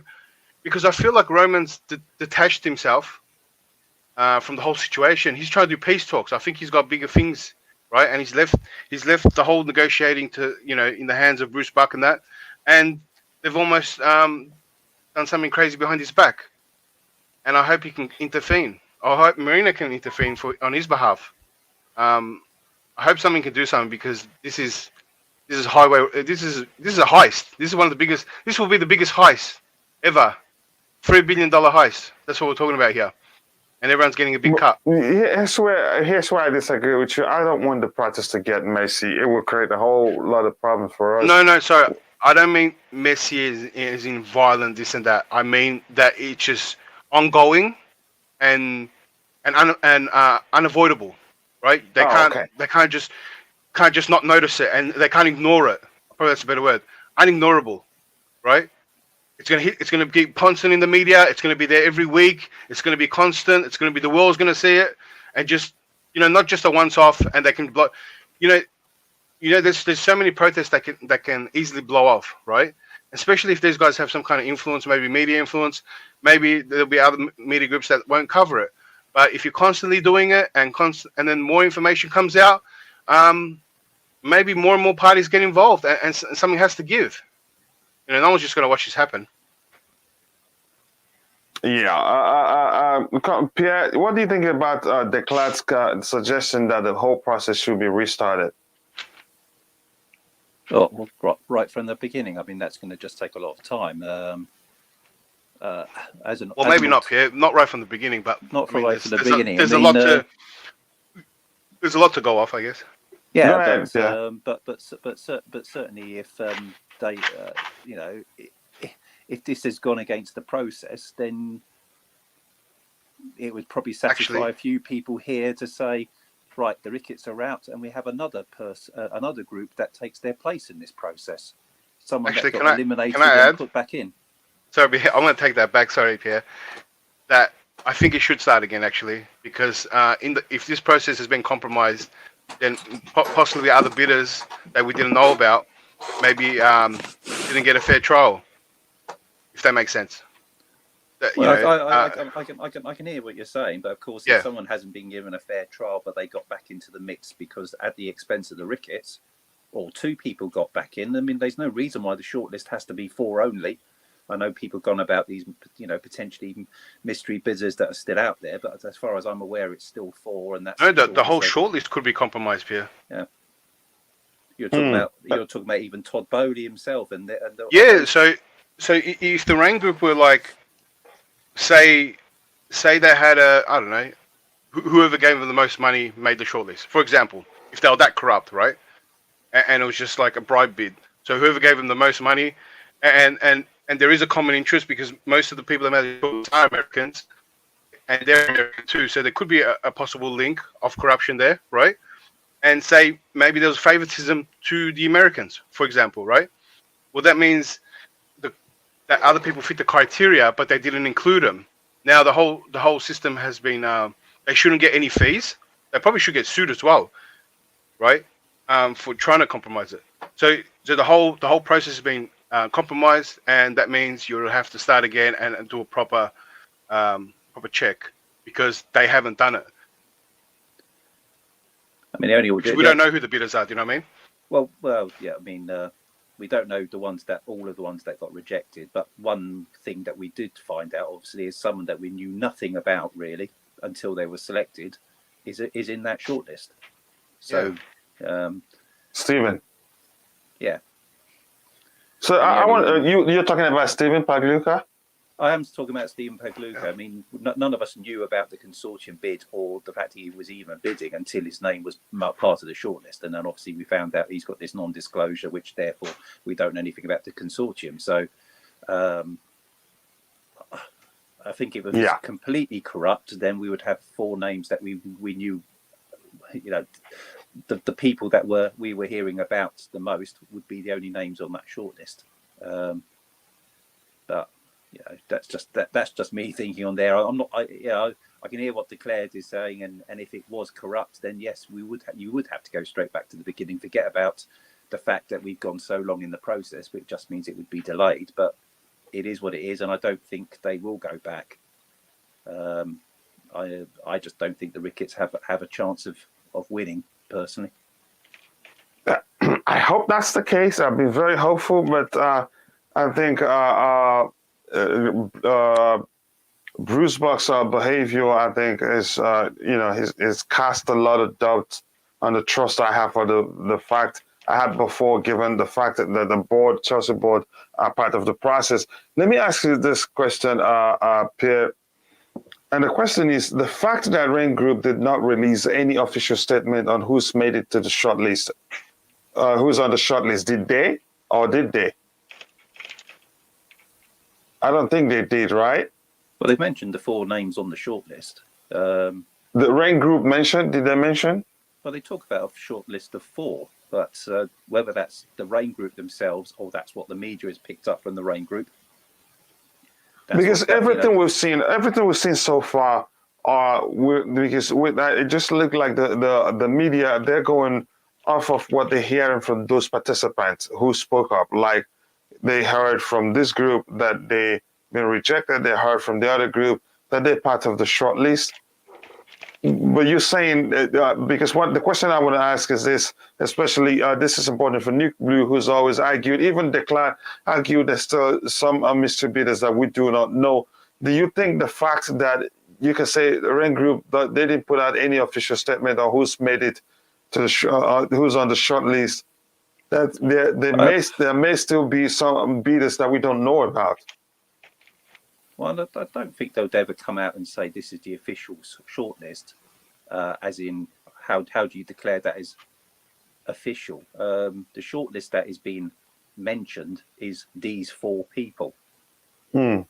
But I can't say that's an official statement made by the Raine Group, or the fact that these are the 4 names that we know about, and that therefore that's the official, that's the 4 bidders that are shortlisted. So, you know, I would like to name anyone that actually have seen Raine Group publish anything. To be honest, you know, They haven't. we get to learn information, and it's mostly been either SMG have reported that they did not make the shortlist. It wasn't the Raine Group publishing that. Nick Candy, or you know, he said it's come from those people. Obviously, those people who like to keep quiet, a bit like Stephen Pagluka, that they didn't want their bid in the first place being known. They haven't said anything. So we don't, you know, there's many consortium bids that we possibly will never know about because they kept silent from the start. Nick Candy obviously wasn't silent from the start, but he then mentioned that he hasn't made the shortlist. SMG Group said they did make the shortlist, and then all of a sudden we found these are the names, and one of them has a non-disclosure. So, you know, that is the list as far as I'm concerned, until someone tells me differently. I don't think the Raine Group have said that. You know, that all they've said is those that have been shortlisted needs to, can have the ability to revise their bids before the 11th of April. So Did they mention any number? Did they say like number of the people in the short? Well, they used the words those that have been shortlisted. That's what they used, the words. So they didn't say those 4 that have been shortlisted. They said those have been shortlisted have the chance to revise their bids before the 11th of April. So technically, there's room. It's so broad that there's the possibility that could be, or there may be some mystery bidders that we don't know about yet. But what we do know is that as things go forward, we're you know, things have got to become more transparent. So, and I would imagine that would have to apply to Stephen Pagluka's group, that we're going to have to find out more details. And that's certainly been mentioned that some of the investors in the Martin Broughton's group needs to be more transparent, because the financial backing is there, but we don't know all the financial backers for Martin Broughton's group. We know some of them. We know a lot more about Todd Bowley, and we know a lot more about Ricketts, because they've been very, very open about who's backing them. I mean, obviously, in the Ricketts case, it's the hedge fund, you know, Ken Griffin, and so he's just one of them, but he's got an awful lot of money. And in the Todd Bowley, we've got a complete breakdown of who's backing that particular group. As I say, Martin Broughton, we know some of the names, but not all of them. And on the Stephen Pagluka's consortium, we just know his name. That's it. But apart from that, no other names are put forward. So, considering he's got a non-disclosure, you would have thought, well, if we don't know the other names, how much of a non-disclosure that we don't even have an identity of them even bidding? You know, is that possible?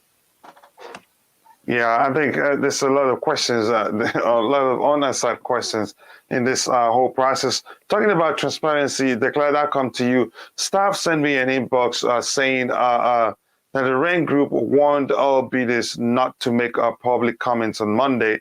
Does that make the process less? Doesn't that make the process less transparent? Of course, man. It's just like how you're doing with Pierre. There is a question to say that it's not just for shortlisters, because all they ever said was the people on the shortlist have been notified. That's it. And if you guys remember that the Ricketts didn't even say anything. We didn't even know the Ricketts were on it. Todd Bowley were, so about Broughton was, and that's it. And then we heard slowly that the Saudi group came out and the Candy said they didn't make it. But Ricketts kept quiet, and then it came out later. Someone leaked it, right? That they were part of it. They tried to keep quiet, so no one knew they made the shortlist. And there's probably more. There could be more people with non-disclosures, and they don't want to be listed. Maybe they don't want to be named. And I think and everything is still cloak and daggers. They got to stop the process. I mean, there's too much. The Raine Group has evidence come out that Raine Group have been compromised with with their links, and they haven't been professional. Mhm. And you can't have a working relationship with Ricketts and have a company with them, and then all of a sudden say they're not getting special treatment. You work with them, you make money with them, so that alone has shown the process being compromised, and that alone should kill it all, and should pay a fine for that too, no fee. They should I'm all be in honestly, contract. I'm not. Honestly, I'm not for the whole process being killed or restarted. I think maybe if the right people say something, I think they do something to ensure that the remainder of the process is as transparent as possible, so that things don't get worse. Because what I don't want to see is for lawsuits to ensue, because that could take a while. LSG, coming to you, I'm sure you heard the question. The fact that Raine Group, I think, like I said, I learned that from staff. He sent me an inbox saying Raine Group warned all participants not to make public comment. Doesn't that make the whole process less transparent? Of course it does. Let's not forget that the interest of Rain Group here doesn't just end with the sale of Chelsea Football Club. They are commission. They are going to earn commission on the sale, and they are going to earn commission on the stadium redevelopment.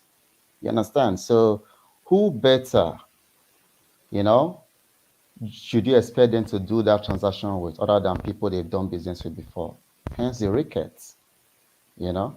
So there's a lot lying on this for them, so that's why they must do their best possible. They might not have a working relationship with Bolly or Sir Marty Broughton or Steve Pagluka. So they are in a tight corner here, you know. So, but I don't think that should affect them, because whether the structure of the bid, already Mm. guarantees them the commission of both the sale of the club and the proceeds from the development of Stamford Bridge. So they are just trying to push their own person through. And that, because of that, the process has been compromised. And I agree with Declared. There might be some room for litigation, and I hope that is not the case, because that will just set us back. And even the people that were eliminated in the first round, they can even come back and say they were not treated fairly, and they will start their own. Imagine a massive lawsuit at this point in time. That's another PRO disaster, another strain on the team, and I don't want to see that from my club. Yeah, I don't want either. Nick Blue, your thoughts? Yeah, well, like with everyone else, really. Yeah, we don't want to. We can't afford, to spend more time on this. That's another issue. We haven't got time. We need to get this thing finished as soon as possible, so we know who our new owner is, and we can carry on with the football. It's at the moment it's too much politics, and no football at all. No one's talking about football or the players. It's just gone too much now. The sooner it stops, the better. We don't have time, like you said, to go for court cases and all this. This could drag on for another year or more if that happens. So we have to carry on and finish the thing as soon as possible. Hopefully, that's what I can say. Yeah, I think you make good sense there. Per, coming to you, what are the chances of a court battle ensuing from this process? Well, I think we've mentioned this before, that potentially if the Ricketts had been ousted, I mean, we forget about any other bits and pieces of who they might talk to in the Bruce Buck, but before then, we were talking about the fact that they ticked the boxes, so it would have been wrong for Raine, or that's Raine's opinion, that it would have been wrong to exclude them and potentially then face lawsuits that they've been unfairly ousted because they ticked all the boxes, sporting experience, redevelopment plans, whatever it was that the criteria is to make the shortlist. The Ricketts could have possibly argued that they fulfilled those requirements, and obviously they'd bid substantial money. We don't know what their final bid was. Their bid at the time to make the cut, because obviously they got chances to revise their bids, but the suggestion was that if they hadn't been included, they did have the possibility to potentially sue and lengthen the process. But they're in there, but we don't want them in there. No, we don't. We really don't want them. And if lawsuits ensue, how do you think that will affect the whole process? Well, we wouldn't be talking about the 11th of April if someone was then in the process of suing because they said they were unfairly ousted. It would have gone into May, June. It would have gone past the season would end, and we wouldn't have a new owner. We'd have players that would be able to whose contracts would end, and they could then just go to other clubs. I mean, we still have a chance of people like Rudiger and stuff like that signing a new contract if a new owner comes soon, but come the end of May, that won't be the case. They can just go. They can join. They can sign contracts with Barcelona or whoever they've been talking to. So we don't want that scenario as well. Yeah, I don't want it either. That scares the heck out of me. Court battles never end quickly. It can be prolonged, most especially. Can I make a comment about this process as well? Yeah, go ahead. Actually, I'm in favor for delaying it. You guys might be scared about we won't sign contracts and stuff like that, but there is a chance that Roman gets to clear his name, and he gets time. He gets to return. Sanctions can drop. I mean, it's already starting. That he's doing peace talks, and there's also a chance that there is a better bidder. And the process, the Raine group possibly, right? I know Pierre brought it up, and this is what annoyed me, is that I heard from the same place that, they were looking for this criteria, but it never came from the Raine group. The Raine group could have had their own set of criterias, right? And the Raine group are just a bank. So for them to judge people with sporting backgrounds, it would have been just general. You own a sporting club, you tick this box. But we never knew what the boxes were, right? So we don't know if there's any unjust being done, because there is no transparency. We don't know if other people ticked the boxes and didn't get through. And I know someone's mentioned that they could be sued if they did that. But if the Raine group are making the boxes, then they can make the boxes for whoever they want, and they can deny it. It's all undercover. So no one actually has to know. You put your bid in. Probably no one gets to know what the criteria are. And that's it. And we don't know what they are. So if we start the process again, there could be better potential owners out there, right? And also a chance for Roman to come back. So just because I'm not a massive fan of what options we have, and I don't see why we're rushing for something that's going to affect us probably for the next decade and beyond. You know what I mean? So why are we so hesitant for just for now, when we're going to suffer, right? If we get the wrong owner in for a decade, maybe more. I mean, even if it's Todd Bowley, right? And he starts to go, well, we're paying for a stadium, we're going to do quote unquote sensible spending, and he doesn't want to spend anything, and he's saying we've got no money, and he starts marketing here, and he starts looking, he changed it all up, and all of a sudden we've become a club that doesn't want to spend, and he becomes like Arsene Wenger, and he's doing 40+1 million bids and stuff like that, and because we don't know what we're going to get, and then he starts taking money out of the club because that's what his consortium likes. Todd Bowley could be good, he could be bad, but there is no. What I'm saying is that there's no rush in trying to find that better potential buyer, right? Because you guys are talking about for the next couple months. We're gonna rush. We're gonna sign this person. We're gonna quickly get back to football. But this is a decision that's going to affect us, I feel, at least 10 years. I mean, they're not going to leave. Yeah. Yeah, I think it is a period where we have very many unanswered questions, of which most of them will unfold on their own, and then we get to understand the situations as we go. So, with that, any advice? Your final thought. Let me just say your final thoughts on the whole conversations regarding Bruce Buck's behavior, and also any advice you have for Chelsea fans who will be joining the protests. For the people, for Bruce Buck, I think a lot of people said he should be gone since the Super League. I think the protest should have him included as well. So his name should be called out as well. But yeah, if I was in England, I'll definitely be there. I'll be definitely loudest, right? I'm passionate from the other side of the world.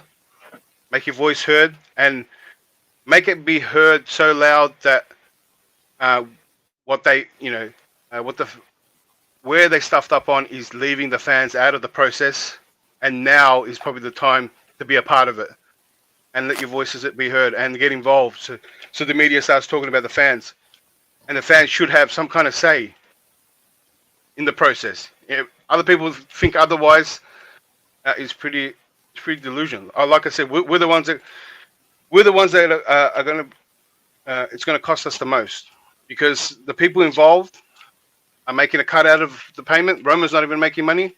There's a lot of other people making money, and they're going to make their quick buck and get out of there. Where we're going to be stuck with the fallout. So we should be part of it. Yeah, you should. You should contribute however you can via social media, Twitter, Facebook. If you live close to the breach, if you can travel or not the short distance to the breach, please go join them. Because as the class has said the other day, once they become the owner, we cannot do anything about it because that they thrive. If you can help them all you want. They don't care. Pierre, coming to you, this comment on the screen. So what happens if the process passes the May 4th May deadline? Over to you. There wasn't any specific dateline. I'm just basically talking about the end of the season. So the process has always been to get a new owner as quickly as possible. So any delay to that just lengthens the process. But obviously, if it goes to the end of May and we can't sign and sell players can still leave if their contract is up because we can't renew their contract either. So there isn't a May deadline. It's just that if it's not finished by May, then players whose contracts need to be renewed can just leave. So that's just a knock-on effect of that. And your advice for those going to the breach to protest? I've got no real advice about. I think it's already been discussed. It's not to become a riot. It's a protest, and that's the definition. It's everyone's got the right to protest in the UK. So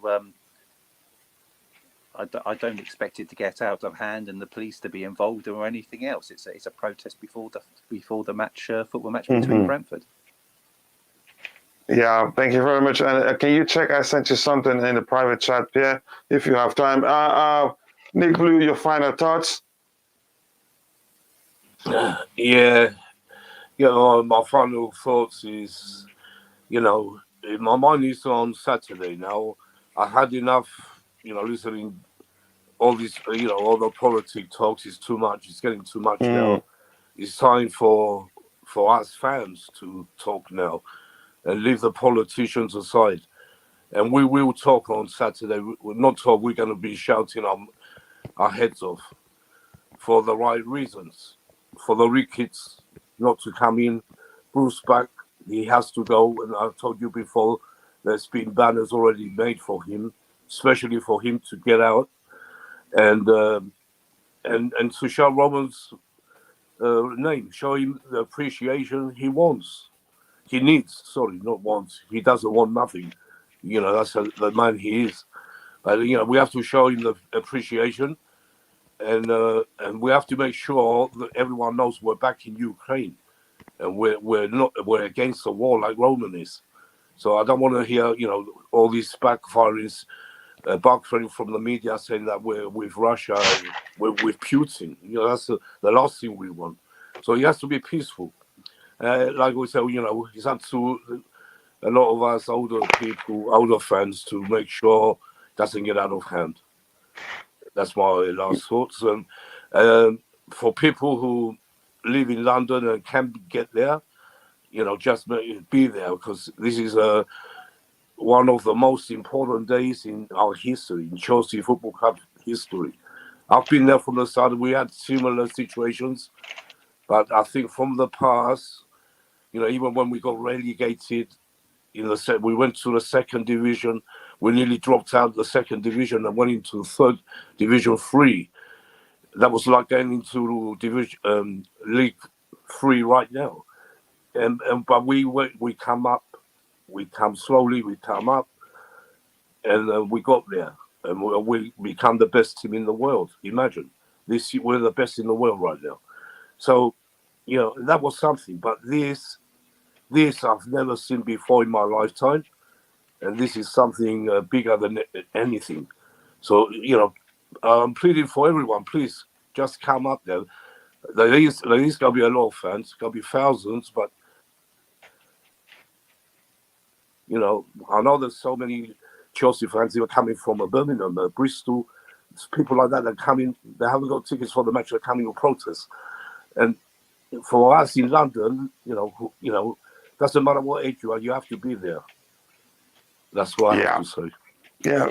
Thank you very much, Leslie. Can we round off with you with a comment on the screen, and maybe Pierre has something to say about that too.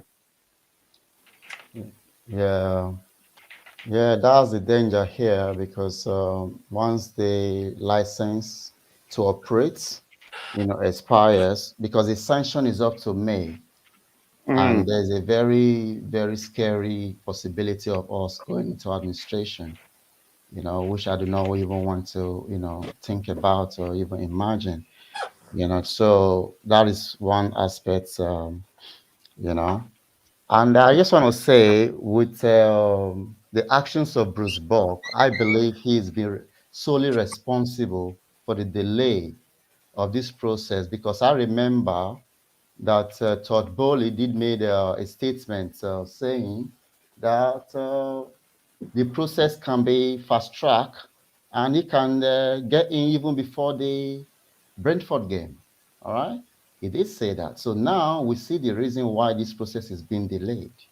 Okay? So they have to look for a space of time to do PRO, main relationship with the Ricketts, who they really want, so as, taking us back, I do not want the process to restart, because that would not be so good for us, even though it's something that can last us for eternity, but I would like a situation where, once their bid is revised, I don't want the Ricketts to be part of the next stage. Maybe another person can fill in, In terms of the Ricketts' ability to take us to court, to sue us because they've been discriminated against because they, apparently take the buses, I don't believe that can actually happen, because Chelsea is a club that take a stand against racism. Okay, it's part of our, it's part of the instruments of our policies that run the club. Okay, so we take pride in that. We support the LGBTQ community. We support all people of color. Okay, and we find the patriarch of your family to be wanting when it came to these issues. So in that regard, I don't even think they have any legal ground. Okay, as a matter of fact, the Premier League do rely on corporate social responsibility of who the new owner is going to be. And in that regard, they fail miserably when it comes to the, issue of goodwill. Okay, so I don't think they can win that in court, but it can drag us back if they want to be malignant about it. Okay, but Yeah. as far as the protest is concerned, yeah, I will discuss with Nick. We have to develop strategies to identify some counter protesters, people that might be sprinkled in the group in there. They are going to bring in some people to fly some, some Nazi flag or whatever, just to. Mm-hmm. That's what the media will, focus on. So we are going to identify those set of people, you know, and then make sure we get rid of them from the protest. So we are going. It's going to be a battle. So we are going to make sure that we block the team bus. We must block the team bus. All right. Otherwise, yeah, we want the board to come down and speak to us. Send down Peter Cech to speak to us. We are going to be as loud as possible. And I believe if the protests go on well as planned, it will be announced immediately that the Ricketts family are no longer part of the process. Mm-hmm. That's what I want. That's the end result. That should be the end goal of this protest. Okay, it's not a question of go home, we've heard you, blah. No, no, no, no, no, no, no. That should be the goal. Because on that day of the Super League, it was when they said, oh, we are no longer part of it. All right? As soon as we got the message, and that was it. Okay, so it's the same result we want. We don't want to get pacified, sweet talked and all of that. No, we are going to stay there and delay and delay and delay. So we'll start early. I'm going to be early. I'm traveling from far, but I'm going to be early. I'll All travel. right. Thank you very much. I hope it goes well. And Mikhail has said, make no mistake, we're fighting for survival of Chelsea FC. And he says, by fighting, I mean non-violent civil protest. That's important to note. Anything you want to add to what LSE just said, Pierre? Well, I thought really with the bits and pieces about the end of the season and stuff. Yes, we've got a license to operate until the end of the season. Obviously, then we can be given a license to operate for next season.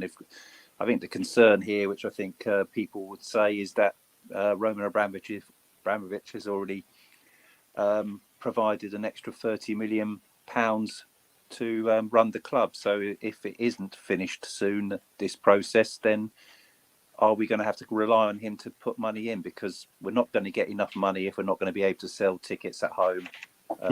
They have obviously extended some of the restrictions, away tickets and tickets to purchase for the FA Cup semi-final, etc., and certain matches, but that's not enough. We're not running not enough of the operations, the merchandise of the club, etc., to make enough money to survive without further inputs from Roman Abramovich. So it's in the interest of the club to find a new owner soon, unless of course the delay means that things happen and sanctions are dropped, which is what Declared said. Yeah, thank you very much. Greyhounds have a call with Todd, and we were impressed with the conversation to work with fans and community. That's good. And Amal Abraham said rumors about Rudy get contacted by Barcelona, and Amal looked like a Barcelona fan. He just wanted to know if it is true that they're signing our players. I don't know, and Rudiger, you cannot be certain about anything until the issue of that we're having right now is resolved. But I think you can't say whether he leaves or not. It's still, somebody's still a long way to go. Declan, you wanted to say something? I was about to say what Pierre said too. I think there's no way we'll go to administration if they're letting Roman put in money. Bruce Buck also said we were good all the way. This was before the 30 million till the end of the season. I mean, his word doesn't mean much, but that's what he said. So in terms of administration, I don't think we're at risk at that, and especially if now the license is going to be revisited at the end of May.